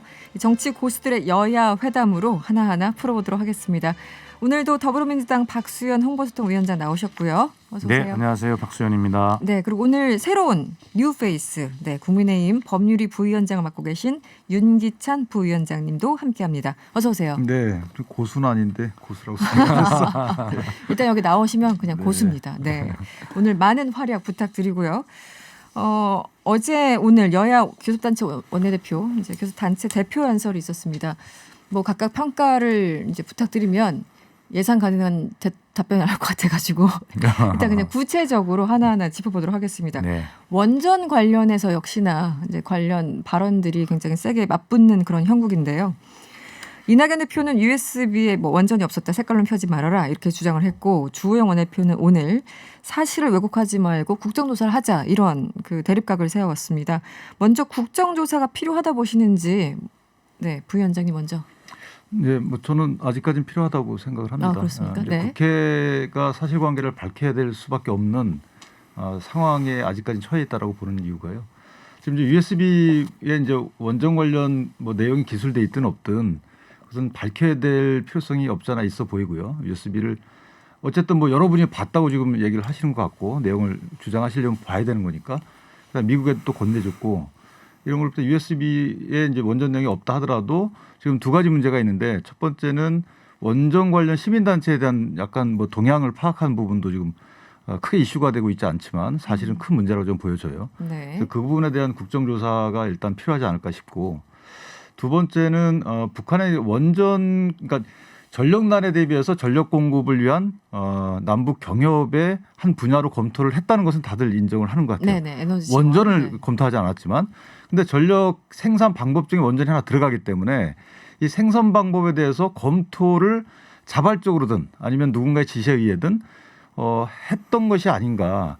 그럼 검토를 했다고 이렇게 정부가 발표를 하면 아무런 의문점이 없는 것인데 굳이 왜 검토를 안 했다고 하는 것인지 이 부분에 대한 이 그 결제 개선, 그러니까 누구의 지시를 받고 검토해서 어느 분까지 이것이 보고가 됐고 왜 드랍이 됐고 그다음에 그건 왜 지었는지, 그러니까 생성과 삭제 경위 등에 대해서 이런 것들은 어쨌든 밝혀야 되는 것이 아닌가. 국민적 관심이 아직까지 줄어들고 있지 않거든요. 그래서 네. 저는 개인적으로 이것이 뭐 행정부에서도 굳이 뺄 것이 아니고 이러이러해서 생성했던 문건이고 이러이러해서 현실성이 없어가지고 폐기됐던 문건이다. 이렇게 좀 논리정연하게 간극 없이 설명을 해 주실 필요가 있지 않느냐 이런 생각이 들어요. 위원장님 어떠신가요? 네, 야당이 여러 가지 의혹을 제기하고 질문을 할 수 있습니다. 그리고 여당은 정부는 거기에 충실하게 답변을 해야 합니다. 네. 그러나 그렇다고 해서 모든 질문에 다 답을 해야 할 의무가 있는 것은 아닙니다. 지금 이 산업부 문건을 공개를 했고 거기에 보면 정확하게 내부 검토용이고 정부의 공식 입장이 아님을 분명히 밝히고 있고 이것은 북미 간의 비핵화 협상의 수준과 내용의 진전에 따라서 불확실성이 굉장히 크기 때문에 그 이후에 추가 검토할 문제라고 그 한계를 정확하게 하고 있습니다. 그리고 이 문제를 북한의 원전을 지어주기 위한 그런 어떤 내용을 의 문건이라고 보기에는 네. 문건이 분량이 너무 작고 네. 그리고 너무 좀 내용이 빈약하죠. 그래서 적어도 지금 윤기찬 부위원장께서는 국민의 의혹과 이런 것 궁금증이 아직 가라앉고 있지 않다 이렇게 말씀하시지만 제가 볼 때는 이제 국민께서는 그 의혹이 많이 가라앉으셨어요. 야당만 그 의혹이 가라앉고 있지 않은 것이지. 그래서 뭐 일일이 다 설명하자면 시간이 너무 길게 되니까 네. 오늘 자 우리 대한민국 언론의 주요 언론에 뭐 저희가 얘기할 때는 뭐 보수 언론이라고 하는 네, 네. 언론의 사설의 제목을 제가 보면 자 한 사설 더 이상의 북한 원전 공방 국익에 반한다. 또 한 사설 원천 실현 불가능한 북한 원전 소모적 색깔 정쟁 멈춰라. 네. 그리고 야당 막무가내 북한 원전 논란 중단해야. 이런 것들이 보수 언론의 사설의 제목입니다. 이렇다고 보면 이제 언론도 국민께서도 정부 여당의 적극적인 해명에 대해서 이해가 되신 것 같고 야당 입장은 이해를 하지만 이제 이 정도 됐으면 이제 야당도 뭐 이것보다는 이제 임시국회 이제 대정부 질문도 시작이 되고 여러 가지 하니까 결과적으로 민생, 방역, 경제 이 문제에 함께 머리를 맞댈 때가 아닌가 이런 생각이 듭니다. 저는 이제 민생 방역 말씀 주시는데 민생 방역과 이 부분도 같이 병행을 한다 하더라도 국회의 기능이 위축되거나 또 민생 방역이 소홀히 된다고 보진 않아요. 뭐 그 많은 상임위원회가 있는 것이고요. 또 국회의원이 300분 이상 거의 그 정도 수준의 네. 인원이 계시기 때문에 그 부분은 이제 역량이 충분하다고 보고 저 자신이 이제 국민 한 사람으로 본다 그러면 문건을 보더라도 좀 이해 안 되는 부분이 자체 검토를 해가지고 이렇게 합시다라고 보고를 하게 되면 보고서 쓰게 되면 그것은 자체 검토 아이디어 차원의 이런 믿을 수가 있어요. 그런데 이 보고서의 전반적인 내용은 뭐냐면 쭉 보고서를 쓰면서 검토를 했는데 마지막에 현실적인 한계가 있다. 그래서 네, 네. 뭐 추가적인 검토가 필요하다라고 해서 그런 보고서가 나온단 말이죠. 그렇다면 누군가의 이 검토 지시가 없으면 이런 보고서가 나올 수가 없는 거죠. 안 그러면 이런 보고서가 쓸 이유가 없는 것이거든요. 보고서라는 게 본인이 그냥 보고서 형태가 아니고 혼자 아이디어 차원에서 어떤 뭐 여러 가지 검토를 해가지고 본인이 네. 갖고 있었다면 상관이 없는데 이것이 이제 보고서 형태로다가 돼 있기 때문에 일반적인 보고서를 써서 보고하는 그 경위에 비춰보면 이거 검토해라고 해서 그건 현실적인 한계가 있습니다라는 이런 문구가 나오는 것이지 그냥 본인이 혼자 검토해가지고 이런 현실적인 한계가 있고 비핵화가 연계되고 이런 얘기가 나오는 보고서가 쓰여질 리가 있겠는가. 이게 제 개인적인 국민 한 사람으로서 그런 의문이 하나 있고요. 또 하나는 이제 USB에 원전 관련된 기술이 있느냐 없느냐를 떠나서 우리가 이런 보고서 작성을 누군가 지시했다 그러면 탈원전 정책을 추진하는 마당에 신한울 3, 4호기에서 발전을 시작해서 거기서 동해안을 통해서 송전하는 방식의 이런 이제 북한의 전력난을 도와주는 경제 협력이라고 본다면 에너지 분야 경제 협력을 이런 방식으로 추진하는 것이 국내 정책과 그렇게 북한에 대한 정책에 안 맞는 부분은 정부가 어쨌든 해명을 해야 될 거 아니겠습니까? 왜냐하면 그걸로 인해서 원전 생태계가 지금 무너져서 산업적 생태계가 무너지고 그다음에 실업자가 양산되고 그다음 전기 생산 단가가 높아지고 심지어는 경제성 단가 문제 때문에 이제 지금 뭐 기소가 된 이런 마당이기 때문에 재판 곧 제기될 것 같은데 이런 종합적인 상황을 고려해 본다 그러면 이 정책적 불일치에 대해서 일단 이 위정자 최고의 위정자께서 어느 정도 설명을 해주실 필요가 있지 않느냐라는 생각이 아직까지 들기 때문에 다소 지금 위정자분하고 우리 그 야당이나 국민들하고 시각 차이가 있어요. 이 시각 차이에 대한 사실관계 확인을 위해서 국정조사가 아직까지 필요하다고 생각합니다. 지금 두 가지를 이제 말씀 주신 건데 이제 지시를 했느냐 여부, 그 지시라는 건 결국 이제 그래서 보고를 했느냐 여부, 아직까지 그 의혹이 안 풀렸다라는 것이고, 위원장님께서 말씀하신 건 이제 내용에 대해서 동의할 수 없다라는 이 세 가지 이제 쟁점을 얘기를 해주셨는데, 어쨌든 산자부 그 내용 자체도 그게 어떻게 보면은 그 보고서를 청와대에 갖고 가면 혼날 얘기들이잖아요. 왜냐하면 청와대 기본적인 원전 기조와 이제 반대되는 것이기 때문에. 그래서 저는 그 내용 자체가 내부에서 충분히 검토될 수도 있었다라고 보시는 분들도 계시거든요. 거기에 대해서는 동의를 안 하시는 건가요? 근데 이제 이게 그 검토 경위가 사실 그 부분도 이해가 안 되는 부분이에요. 왜냐하면 이 당시가 요 시점이 또 공교롭게도 2018년 그렇죠. 원전 관련된 여러 가지 평가나 이제 월성 1호기 운행 정지에 관련된 여러 이슈가 있을 때예요. 그래서 그 민감한 부분을 공무원이 누구의 야 검토해봐라라는 지시 없이 본인 스스로가 자발적으로 발의해서 이걸 검토해가지고 갖다 드렸을까요? 저는 그 부분이 조금 일반적인 공무원 복무 형태하고 안 맞다고 보는 것이고, 또 하나는 그 당시 일부 언론에 이제 정확한지 모르지만 동서발전에서도 다른 발전 형태에 대해서 중장기 계획을 세워가지고 보고를 했다는 식의 언론이 나온단 말이죠. 그러니까 결국은 각 부처별로 발전 형태에 대해서 원전이든 아니면 뭐 화력이든 수력이든 재생에너지든 이런 식으로 북한의 전력량을 해소할 만한, 우리가 이제 어떤 그 유인책을 줘야 되니까 그런 해소할 만한 발전 형태에 대해서 다 의견을 제시받은 게 아닌가, 이런 합리적인 의심이 드는 거거든요. 그래서 이 부분에 대해서는 사실 그럴 수도 있어요. 근데 그거에 대해서 정부가 이러이러해서 했다라고 만약 했다면 구체적인 설명을 주시는 것이 오히려 이 분란이 오래가지 않는 길이다. 네. 그러니까 이 문제에 대해서 얼마나 많이 설명을 해야 이해가 되실지 저는 모르겠는데, 이미 설명을 했는데 네. 이런 입장이시죠? 또 설명을 해보면 네. 뭐 윤기찬 부위원장님 제가 평소에 굉장히 좋아하고 존경하는데 섭섭하게 듣지 마세요. 이게 서울을 가본 사람하고 안 가본 사람이 얘기하면 안 가본 사람 목소리가 더 크고 또 이긴대요.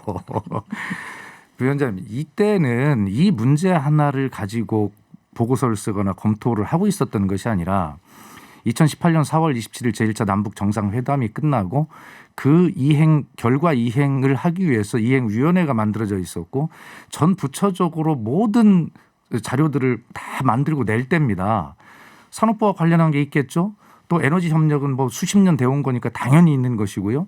그리고 이 문건도 하늘에서 뚝 떨어져서 그 사무관이나 공무원이 그냥 거기서 창작한 것이 아니라 과거로부터 이 문건이 계속 이어져 왔을 겁니다. 그것이 합리적인 생각이에요. 그리고 서랍에 들어있던 것을 6월 12일 날 북미 싱가포르 정상회담이 예정이 돼 있고 이게 잘 될 거라는 그 분위기가 팽배해 있던 때예요.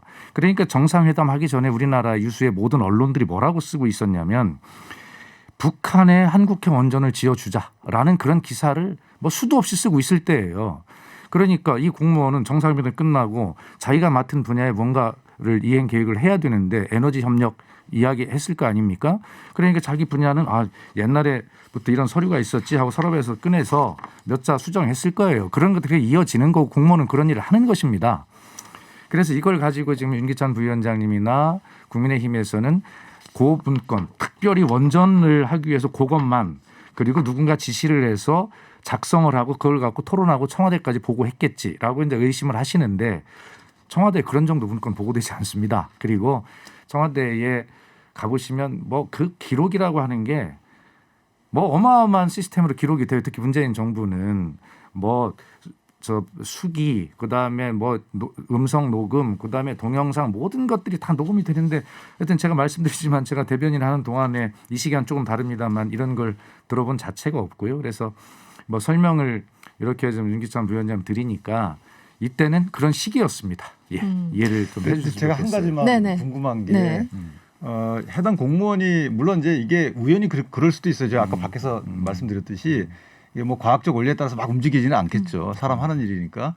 그런데 USB에 원전 관련 멘트가 들어가 있지 않다고 저도 생각을 해요. 작성 시기가 보면 건네준 시기는 4월 27일인가요? 그때 USB가 4월 27일 날이죠. 예. 그다음에 이 문건이 작성된 건 이제 5월 10일에 14일 정도니까 그렇습니다. 당연히 시기가 안 맞죠. 그렇습니다. 그거는 이해가 되지만 그 해당 공무원이 이 문건을 또 그냥 부랴부랴 지었다는 거죠. 이 부분은 사실 조금 이해가 안 되고 또한 상식적으로 대북 비핵화를 견인하기 위한 여러 가지 우리가 이제 뭐 유인책을 준비해서 줬을 거 아니겠습니까? 그러면 우리가 준비해서만 갖고 있다고 해서 유인책이 효과를 발휘하는 건 아니기 때문에 일반적으로 야 이런 거 당신 비핵화 완전하게 하면 내가 이런 걸 줄게 고려할게라고 해서 제안을 하기 위해서 마련했겠죠. 이게 상식적입니다. 그러면 제안을 하기 위해서 마련했으면 그 만약에 쓰였다면 당연히 이 문건이 그 실무협상단을 통해서 북한에 제시가 됐겠죠. 이렇게 해서 한번 해볼게. 단 니네가 비핵화를 완전히 해줘. 이렇게 쓰이려고 만들지 않았을까? 만약 그렇지 않고 이게 그냥 일방적으로 우리가 앞으로 비핵화가 되면 이렇게 뭐 송정 계획을 세워서 이렇게 해야지라고 이런 내부 문건차 안에서 머무르기에는 사실은 안 맞지 않아요. 그래서 제가 그 부분이 아직도 해소가 안 되고 있는 거예요. 그러니까 이 문건은 네. 이런 종류의 문건은 쭉 과거 정부로부터 아마 1994년, 95년 한반도 에너지 개발기구 캐도 때부터 이런 문건들이 정립되고 쌓여왔을 거예요. 그리고 정부 바뀔 때마다 숫자 몇 개 바꿨을 겁니다. 네, 그런데 그것을 이제 이행 계획을 만들기 위해서 하다가 이제 그런 분야도 하나 나왔을 텐데 그거를 내부에서 보니까 그 당시는 이것은 상식을 가진 사람이라면 그 당시에 원전의 이응자도 꺼내서 안 된다는 것은 너무나 잘 알고 있어요. 우선 대북 제재가 해제가 돼야 되고 해제가 된다 하더라도 각종 국제법상 위법이에요. 안 돼요. 자, 핵 확산 금지 조약에 북한이 복귀를 해야 하죠. 그리고 IAEA에 가입해서 아주 심한 검열을 받아야 합니다.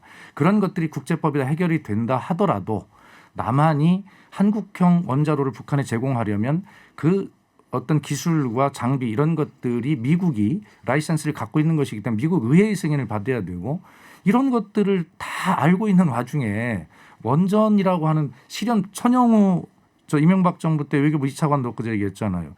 일어날 수 없는 실현 가능성이 없는 일이다. 그걸 왜 거론하냐. 호들갑 떨지 마라 이렇게 얘기했잖아요. 그렇기 때문에 이제 이 문제는 저는 이제 야당에서 더 이상 하면 오히려 야당에게 손해가 될 거다 하는 생각이 들어요. 그래서 저희는 뭐 충분히 설명드릴 만큼 드렸다 이런 입장입니다. 그 마지막 한 말씀만 드리면 질문 제가 드리면 같이 말씀해 주세요. 그 이제 정보위원회는 이제 비공개로 주로 열지 않습니까? 이제 정보위원회 차원에서 여야가 함께 이제 야당에서 원하니까 USB를 뭐 검토하자 이런 제안도 나오는데 그런 정도의 방안은 어떻게 보십니까? 일단 저는 중간에 그러니까 최종 방안은 아닌 거죠. 예를 들어서 거기서 불충분하면 국정조사를 또 추진할 수 있는 부분 그 전제하에는 당연히 받아들여야 된다고 봅니다. 그러니까 이제 이게 공개됐을 때 물론 이제 일부에서는 위안부 합의에 대해서도 검증 태스크포스에서 다 공개했는데 이제 그거는 공개했던 게 우리가 잘못했다고 하는 거기 때문에 또 공개하자라고 하는 것은 또 안 맞는 거예요. 사실은 야당에서도 그렇기 때문에 이 부분을 만약에 공개해서 민감한 부분이 있다 그러면 그것은 비공개를 전제로 해서 여야 간의 의원들이 가서 검증을 할 수 있는 이런 기회는 가져야 된다고 보고요. 거기에서 만약 불충분한 이 공개 이 제시되는 단계나 수준이 좀 낮아서 그거 갖고 불충분하다. 그러면 이제 국정조사를 또 추진한다는 전제하에는 전 뭐 필요가 있다고 봅니다. 그런데 이제 최재성 정무수석이 이제 그 얘기를 했잖아요. 이 이제 국가 정상 간의 한 내용들을 다 공개하는 것은 어떤 나라도 없다. 그 사실 이제 다른 나라도 마찬가지였고 예전에 NLL 때도 이제 그런 논의가 있었고 이 정상회담 때 나오는 내용을 계속 이제 뒤에 가서 공개하게 되면 그게 안 좋은 선례는 아닐까요? 어떻게 보세요? 제가 조금 전에 말씀드렸듯이 제가 그렇게 말하고 또 말씀드리기 뭐하지만. 그 2015년도 위안부 합의에 대해서도 이게 그 검증 TF를 만들어 가지고 사실 정부가 공개했다고 같이 볼 수밖에 없는 수준의 공개를 했잖아요. TF가 했지만, 그러니까 최재성 정무수석께서 그렇게 말씀하시는 건 사실은 좀 앞뒤가 안 맞고 다만 바람직하진 않아요 공개하는 것이. 기본적으로는 그렇죠. 위안부 합의 그걸 공개하는 거에 대해서 야당이 그 당시에 비판을 했기 때문에 그 부분은 그 비판 기조를 유지해야 된다고 봅니다. 그래서 공개하는 게 맞지 않지만.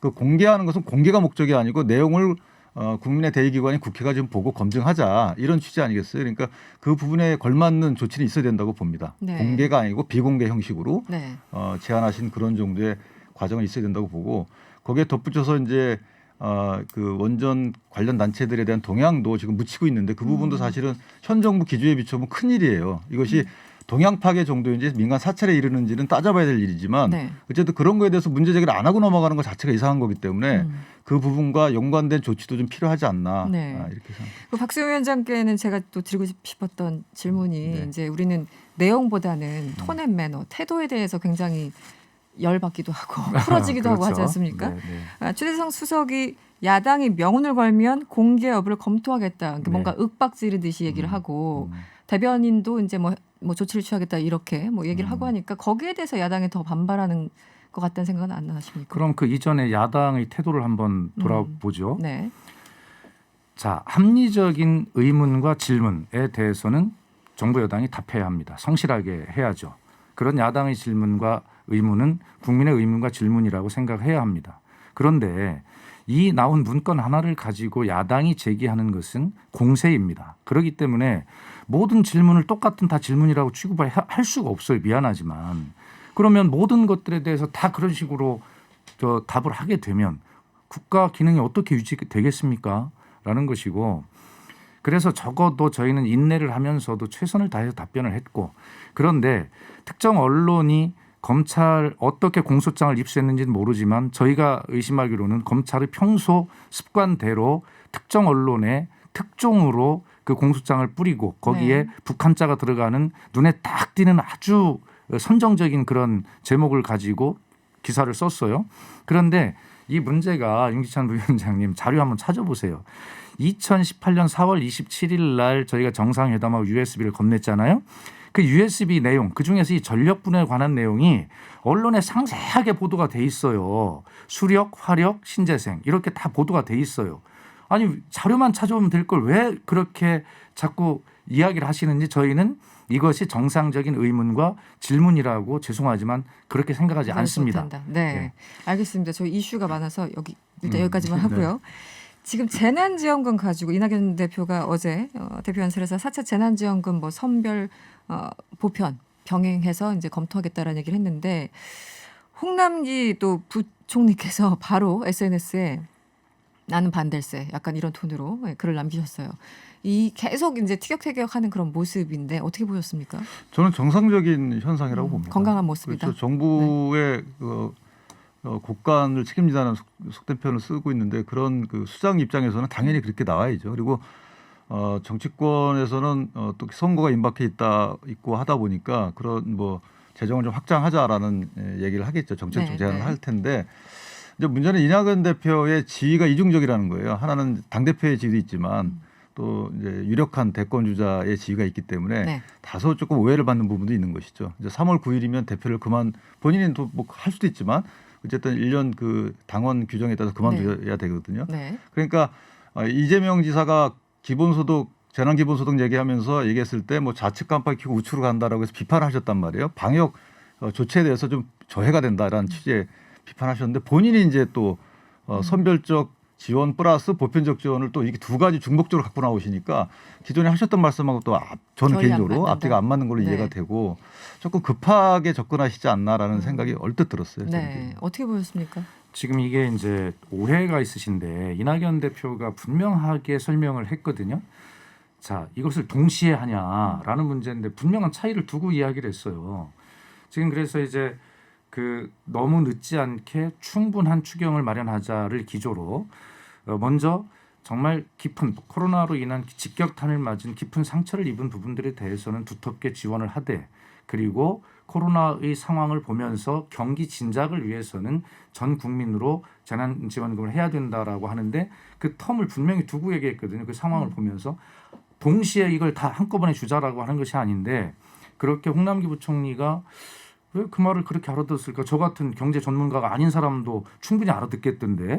그래서 홍남기 부총리는 재정 관료가 가지고 있는 평소에 국가 재정 건전성에 대한 그런 과도한 그런 염려와 걱정들 이런 것들이 이낙연 대표는 그렇게 시간을 두고 차별적으로 이렇게 말씀을 하셨는데 그런 과도한 걱정이 이걸 동시에 하자는 거구나. 이렇게 알아들으셨던 것 같고요. 오해가 있었다. 그렇습니다. 그건 오해고. 그다음에 사전에 여당 대표가 연설할 때 특히 이런 부분에 대해서 정부하고 협의를 했을 텐데 홍남기 부총리가 그 협의 과정에서 그런 걱정을 충분히 얘기했을 거고 난 그렇다고 믿거든요.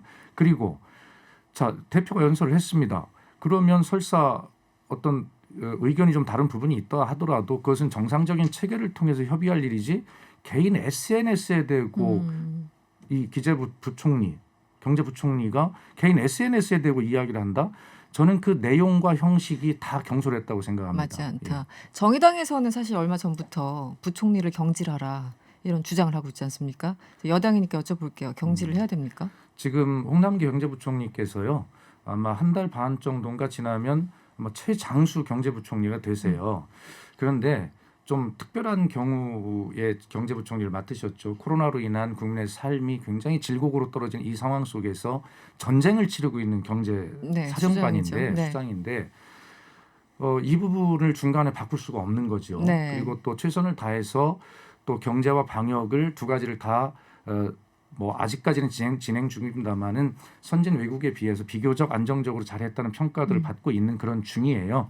그래서 이 문제 가지고 경질 문제를 논의하는 것이 맞을지는 모르겠으나 네. 어쨌든 홍남기 부총리의 이야기는 국가의 재정 건전성도 함께 고려해야 된다라고 하는 간곡한 재정 관료로서의 그런 말씀일 것이고 이것이 서로 이야기를 하다 보면 어느 선에선가 타협이 이루어질 거다 저는 그렇게 봅니다. 근데 이제 홍남기 부총리가 저는 그렇게 이해했던 부분 중에 그 요소 중에 하나가 그 민주연구원에서 아마 최근에 그 한 100조 정도의 추가 경정 예산을 확보해 가지고 이렇게 하자라는 그게 나온 걸로 저는 알고 있는데 그런 것들을 다 고려해 봤을 때 물론 이 대표께서는 이제 시차를 두고 하시자고 하지만 국민이 알아듣기에는 그게 시차라는 게 와닿지 않거든요. 사실은 한꺼번에 같이 하자라는 식으로 들리기 때문에 아마 그렇게 이해를 했던 것 같고 그 부분은 만약에 진위가 그러시다면 네. 이 대표께서 바로 잡으실 필요는 있죠. 네. 지금 오늘 주호영 대표가 얘기했듯이 네.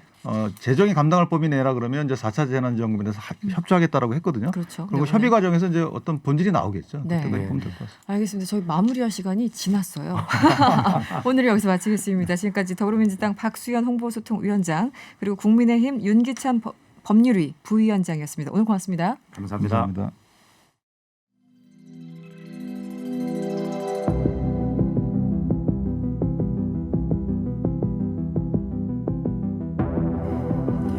사건의 팩트체크와 범죄 심리까지 알아봅니다. 사건 개장 시간. 이 시간을 꽉 채워주시는 베테랑 두 분. 오늘도 어김없이 오셨어요. 충북대 사회학과 배상훈 교수님 그리고 내일신문 김영선 기자 나오셨습니다. 어서 오세요. 안녕하세요. 네. 저 이거 정말 이해가 안 갔는데요. 마침 오늘 이슈가 첫 사건은 악마 유치원 교사가 급식에 뿌린 것은입니다. 유치원 교사가 급식에 뭔가를 뿌렸는데 본인은 부인하고 있고요. 김영선 기자 어떤 내용인지 설명 좀 부탁드릴게요. 예, 네. 지역이 서울 금천구입니다. 여기서 유치원 교사가 아이들 급식이 담겨있는 통을 열더니 뭔가 가루를 뿌리고 이렇게 손으로 이렇게 휘젓는 장면. 네. 그다음에 이게 또 한 번이 아니었어요. 이게 찍힌 장면이 어떤 다른 CCTV 장면에서는 액체를 뿌리기도 하고 동료 교사 음식물에 뭘 넣기도 하고 이게 지난해 11월에 찍힌 영상들이거든요. 네, 그게 하루 일어난 것도 아니고 여러 번 맞습니다. 며칠간. 네. 네. 그리고 이거를 이제 경찰에 수사를 해서 이 책상에서 약통을 발견해서 이거 넘겨서 분석을 해봤더니 계면활성제 이거 다 아시잖아요. 세제 같은데 들어있는 네네. 성분이잖아요. 이런 거 또 모기기피제 성분 이런 게 들어있어서 지금 구속하려고 영장을 검찰에 신청을 했는데 지금 검찰이 반려를 했다고 해요. 네네. 그 약통에 들어있던 물질하고 이 급식에 넣은 물질이 정말 같은 것이냐 이게 확실하지가 않아서 이 정도로는 법원에서 영장을 안 내줄 거다라고 했다는 건데 그래서 지금 경찰의 초동 수사 이것도 지금 제대로 된 거냐 이렇게 논란이 되고 있고 경찰 수사 단계에서 맞습니다. 그다음에 네. 경찰 조사 받은 당이라고 그 다음 날까지 출근한 걸로 나오는데 이때 이 교사를 계속 출근시킨 유치원 측은 이 관리를 잘한 거냐 이런 논란도 생기고 있는 이런 상황입니다. 네. 이게 어떻게 보였어요, 교수님? 이 액체와 가루를 넣는 장면을 확인했는데 그게 과연 같은 물질이냐? 지금 이 사람은 뭐 물과 생강가루 뭐 이런 그리고 거 자일리톨을 넣었다 이러고 있어요. 생강가루, 자일리톨. 예. 이 사건은 어떻게 분석을 해야 될까요? 예, 이건 뭐 범죄 분류상으로는 아마 미니하우젠 바이프록시나 아니면 뭐 슈도 히어로 머더 중간 정도 된 것 같습니다. 네, 우리가 너무 어려워요, 교수님. 예. 쉽게 설명해 주세요. 그 미절이라는 영화가 있습니다. 미절이라는 영화에 네네. 캐스베이츠가 한 행동입니다. 말하자면은 어떤 사람을 다치게 하고 고통스럽게 해서 내가 그 사람과 사람들을 케어해 주는 것에 만족감을 느끼는 약간 소유욕 같은 것도 있고요. 네. 그러니까 보통 요양병원이라든가 말기암 병동이라든가 아니면 ICU 그러니까 상당히 위중한 어떤 병동의 간호사 아니면은 응급구조사들한테 네. 특징적으로 그러니까 아주 일부지만 나타나는 내가 그 사람들의 목숨을 책임지고 있다는 하는 신적인 어떤 심리 상태를 가지고 네네. 그 사람들은 아파야 되고 내가 돌봐줘야 되는데 현실에선 안 아프고 잘 뛰어놀면은 그걸 공격합니다. 그래서 뭘 독약을 먹이거나 아니면 아주 서서히 비소 같은 걸 먹이는 경우도 있고 뭐 바늘 같은 거 약게 해갖고 하는 경우도 있고 그래서 이제 아프게 만들어갖고 그래서 아이들은 뭐 피를 쏟고 뭐 기절까지 하면서 그거를 이제 케어하는 데에 범죄적 만족감을 느끼는 이 분류를 미니아우진 바이프록시 뭐 이런 유형으로 범죄로 분리를 하는데 일단 미저리 영화 기억하시면 될 것 같고요. 예, 그렇게 하는 범죄자들이 아주 드물지만 뭐 말씀드리면 사이코패스입니다. 말하자면 인격 장애를 가지고 있습니다. 그럼 이번에 이 교사를 보니까 대략 그 부류에 속하는 것으로 추정된다. 딱 거기에 맞는 것 같습니다. 그렇습니까? 그런데 조금 전에 그 김영선 기자가 브리핑 했는데 경찰이 뭔가 수사 단계에서 뭔가 좀 놓친 게 있을까요? 어떻게 보십니까? 많이 놓친 거죠. 왜냐하면 어느 부분을 놓쳤을까요? 이런 존재들은 어디를 먼저 수사해야 되고 무슨 질문을 해야 되고 아니면 어떻게 그러니까 증거 자체가 다릅니다. 그러니까 논리 구조가 다르기 때문에 질문 자체가 달라야 되는데 아마 일반 경찰들이 그냥 쉽게 상해나 아동학대 쪽으로 접근했으면은 이건 도대체 잡을 수가 없습니다. 아예 존재 자체가 다른 부분이기 때문에 초동 수사에서 매우 그냥 좀 허술하게 접근한 것 같습니다. 그냥 상해범 정도로 접근한 것 같습니다. 구체적으로 어떤 질문, 어떤 접근이 필요했을까요? 이런 경우 말하자면 그 아이들을 어떻게 생각하는가, 그리고 과거에 어떤 아이들에 대한 트라우마가 있었는가에 대한 부분부터 질문을 했어야 되는 겁니다. 이거는 여기서 처음일 수가 없는 범죄이죠. 그렇군요. 그렇죠. 그 이전에 이 사람이 있었을 수 있는 어떤 공간에도 비슷한 일이 있었을 가능성이 충분히 있습니다. 근데 보통 아이들은 회복력이 높기 때문에 조금 뭐가 잠깐 다쳤다가도 금방 회복되죠. 네네. 그게 반복됐을 수 있다는 겁니다. 이렇게 대담하게 뿌리고 먹이 이렇게 직접 어떻게 했냐면은 아이를 불러다가 컵에다가 뭘 묻힌 다음에 먹으라고 해놓고 앞에서 뱉는 걸 그대로 보고 이걸 반복했습니다. 이 사람. 그러니까 바로 앞에서요, 그냥. 다중이 다 먹으라고 하는 행위도 했고 하나하나씩 불러갖고 그 행위도 했습니다. 이 정도로 대담할 정도면은 이거는 어떤 위험도가 몇 단계 높다고 보시면 됩니다. 처음 있는 일은 또 아닐 것이다. 이거는 그럴 수가 없습니다. 이거 그러니까 정신병인가요? 반사회적 인격 장애 쪽으로 설명을 해야 됩니다. 이 장애 자체가 그쪽입니다. 그런데 뭐 약간 뭐 전과랄까요? 이런 건 밝혀진 건 없네요. 현재까지는 사실 그런 거는 이제 피의자에 대한 정보기 때문에 그런 내용까지는 공개하지 않지만 그런 유치원 교사로 임용되려면 사실은 그런 내용은 없어야 하기 때문에 없었을 걸로 추정이 되고요. 경찰에서는 어쨌든 구속영장이 반려됐기 때문에 내부에서 여러 가지 목소리들이 있을 텐데 좀 어떤 분위기인가요? 구속을 시킨다고 해서 이게 뭐 범죄가 소명됐거나 이런 것은 아니지만 사실은 수사의 첫 단계에서 막혀버린 부분이기 때문에 검찰하고 법원을 설득할 수 있는 추가 증거를 신속하게 빨리 찾아내야 할 것 같고요. 사실은 아까 말씀하신 게 생강가루나 자일리도 이런 변명거리들 이거 정말 구매했는지부터 시작해서 지금 이 약통들 그 교사 책상에서 찾아낸 이 약통들은 뭐라고 설명하고 있냐면 동료 교사들이 자기를 음해하려고 여기다 넣어놨다 이렇게 얘기를 주장을 하고 있거든요. 사실은 근데 동료 교사들은 그런 실익이 없잖아요. 그렇게 할. 그렇죠. 그래서 그런 약품들을 어떤 구매한 이력이 있는지라든지 좀 더 꼼꼼하게 수사를 해야 될 것 같아요. 그러니까 이게 우리가 특별한 심리 구조를 가진 범죄자들의 범죄 논리 구조랑 일반인의 논리 구조를 헷갈리는 겁니다. 우리 검사님들이라든가 판사님들이 이해를 그 논리 구조를 이해 못하는 거죠. 그러니까 정상적인 사고를 전제로 하고 해야 되는데 아예 접근 자체를 달리 해야 된다. 달리해야 되는 사람들인데 그러니까 설명이 안 되는 겁니다. 왜 저랬지?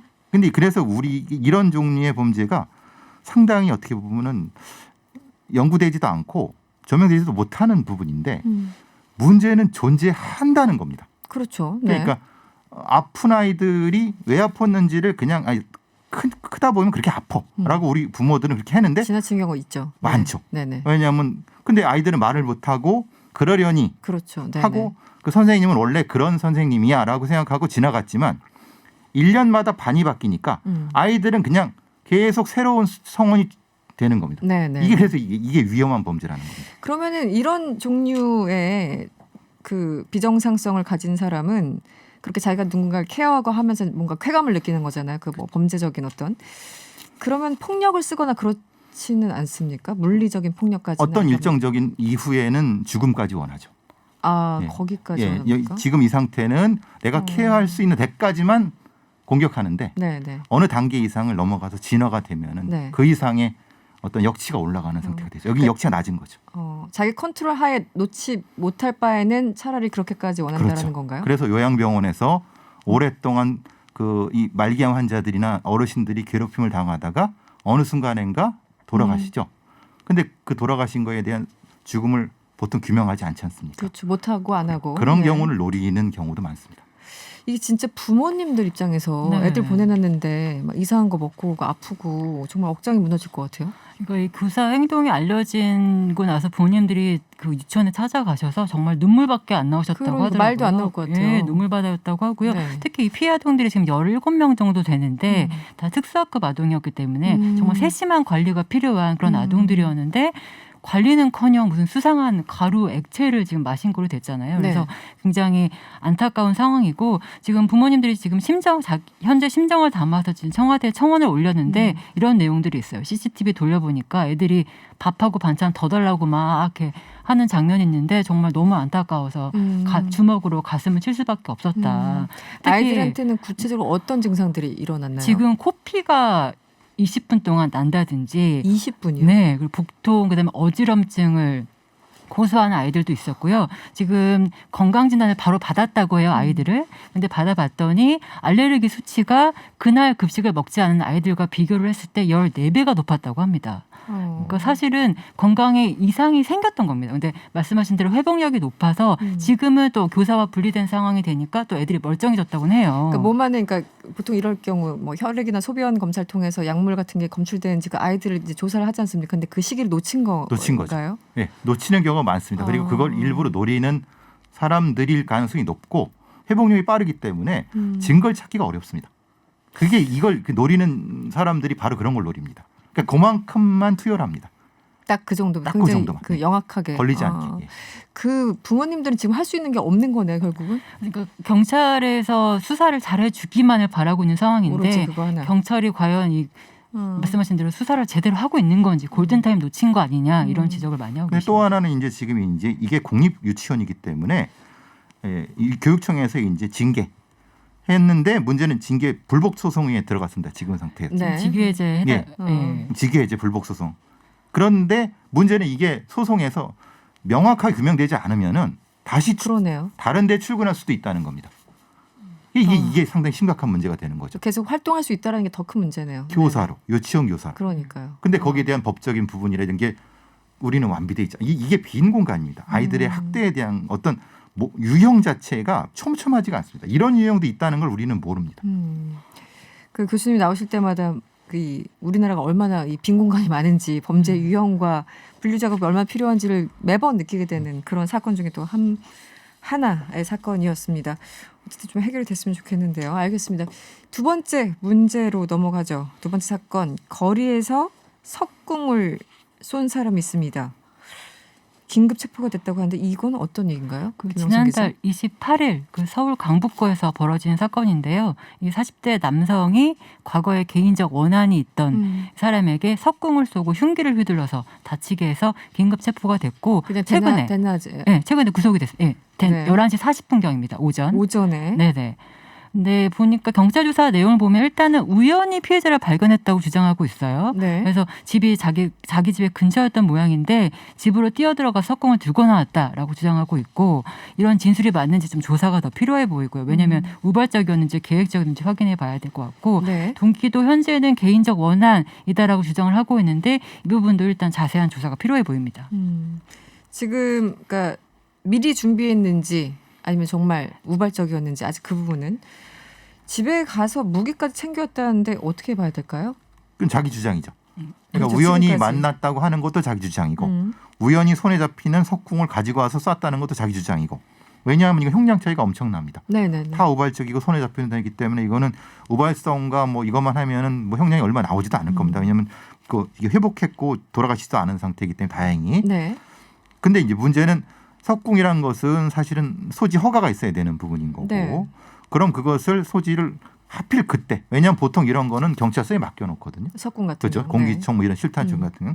근데 하필 그때 있었다. 집에 있었다. 네. 그럼 그런 것도 이제 어떤 이제 수사를 통해서 밝혀져야 할 부분인 거고 본인이 평소에 무슨 원한이 있었다고 하는데 그게 진짜 원한인 건지 아니면 애초에 계획을 짜갖고 동선을 확인했는지 이것도 확인해야 되겠죠. 그러면 이건 계획적인 범행이죠. 이 석궁 같은 경우는 어떤 사람한테 허가가 나고 어떻게 보통 보관을 합니까? 보통 이제 우리가 총포, 도검, 화약용 안전에 관련 법률이 따로 있고요. 네. 그 안에 이제 석궁이라든가 도검이라 이런 것들이 다 열거돼 있습니다. 그래서 그것을 소지할 수 있는 허가, 뭐 허가가 어떻게 한다 이런 게 다 나와 있거든요. 네네. 그러니까 그렇게 허가를 받는데 잘 아시겠지만 특별하게 제한 사항이 없습니다. 자기가 이제 뭐 사냥용으로 쓰겠다고 하면은 특별히 정신적인 문제가 있는 사람도 실제로는 그렇게 제한 장치가 없습니다.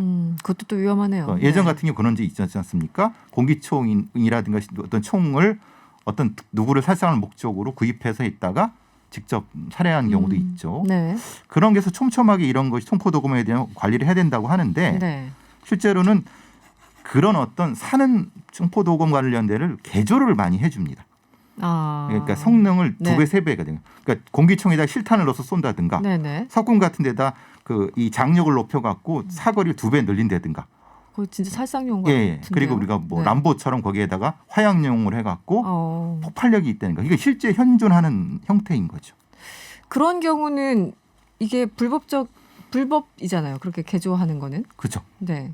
불법인데 안 걸리면 되는 거예요. 그렇죠. 안 걸리면 된다. 왜냐하면 사냥터에 가서 쓰고 반납할 땐 다시 돌려놓으면은 반납할 어떻게 하겠냐 이런 부분인 거죠. 아, 지금 4231번님 저희가 이제 석궁 얘기하니까 석궁 얘기하면 판사에게 석궁 날린 교수가 생각나네요. 부러진 화살 영화로도 만들어졌었죠. 네. 그런데 이제 요즘 동영상으로 지금 말씀을 좀 주셨는데 불법 무기 관련돼서 이제 정보를 굉장히 쉽게 얻을 수 있다라고 하는데 어떤 내용인가요? 작년 국회 국정감사에서 문제가 된 적이 있어요. 네. 그때 알아보니까 유튜브에 그런 영상들이 많이 올라와서 매년 200건 가까이 좀 시정을 하라라는 요구를 하고 있다고 하는데 이게 사실은 내용을 저도 좀 찾아봤거든요. 네. 보니까 폭약, 뭐 소형 권총 이런 거 쉽게 집안에서 얻을 수 있는 재료를 만들 수 있는 방법 제조 같은 방법이 게 맞습니다. 여기 나와 있기 때문에 네. 사실은 이런 행위를 법에서는 규제를 하고 있어요. 이런 거를 뭐 설계도나 화약 제조법 같은 거 올리면 3년 이하 징역 받도록 되어 있는데 사실상 유명무실한 특히 요즘은 해외에서도 이런 네, 유튜브는 네, 사실 그렇죠. 해외 사이트를 많이 볼 수 있게 되잖아요. 해외 네. 영상들. 그런 거는 사실 어떻게 보면 규제가 없는 거죠. 플랫폼 자체에서 규제를 하지 않는 한 우리 어린이다 이런 애들이 볼 수 있는 방법이 무궁무진한 거죠. 그렇죠. 어린아이들도 접근 가능, 유튜브 접근 네. 가능하면. 예전에 네. 제가 이제 파이프 폭탄을 만들었던 고등학생이 기억나는데요. 어떤 거요? 파이프 폭탄이요. 아, 네네. 이슬람 급적 폭탄이라고 하죠. 네네. 파이프 안에다가 화약 넣고 못 넣어갖고 터트리면 못이 발사되는. 다발로, 네네. 예. 네네. 그거 실제 만들었더라고요. 근데 다행히도 화약이 젖어갖고 이제 터지진 않았는데, 그러니까 그냥 만들어 보는 겁니다. 자기가 이제 어떤 생활에서 삶에서 뭔가 스트레스 받는 게 있으니까 그러니까 이게 청소년들한테 엄청난 이게 오는 거죠. 약간 궁금하기도 하고 호기심도 있을 테고요. 그렇죠. 네. 근데 구하기 너무 쉬워요. 뭐 화약 이거 뭐 별거 아니지 않습니까? 구하기? 이걸 어떻게 이게 이 상황에서 규제할 것인가에 대한 부분도 우리 사회가 사실 비어 있는 부분이죠. 사실은 또 이것도.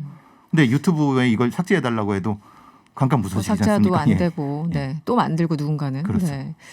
이것도 참 관리가 필요해 보이는데 오늘 참 답답한 소식으로만 또 두 가지의 사건을 다뤄봤습니다. 어느새 마무리할 시간입니다. 지금까지 배사은 교수 그리고 김영선 기자와 함께했습니다. 오늘 고맙습니다. 감사합니다. 네, 오창석 평론가가 문자를 줬어요. 안녕하세요, 오창석입니다. 방송 마치고 택시 탔는데요. 명랑시사 듣고 있어요. 방송 자주 들어달라고 택시 기사분에게 말씀드렸어요. 이렇게 말씀 주셨네요. 고맙습니다. 명랑시사는 내일 저녁 6시 10분에 찾아오겠습니다. 편안한 저녁 되시고요. 지금까지 이승원이었습니다.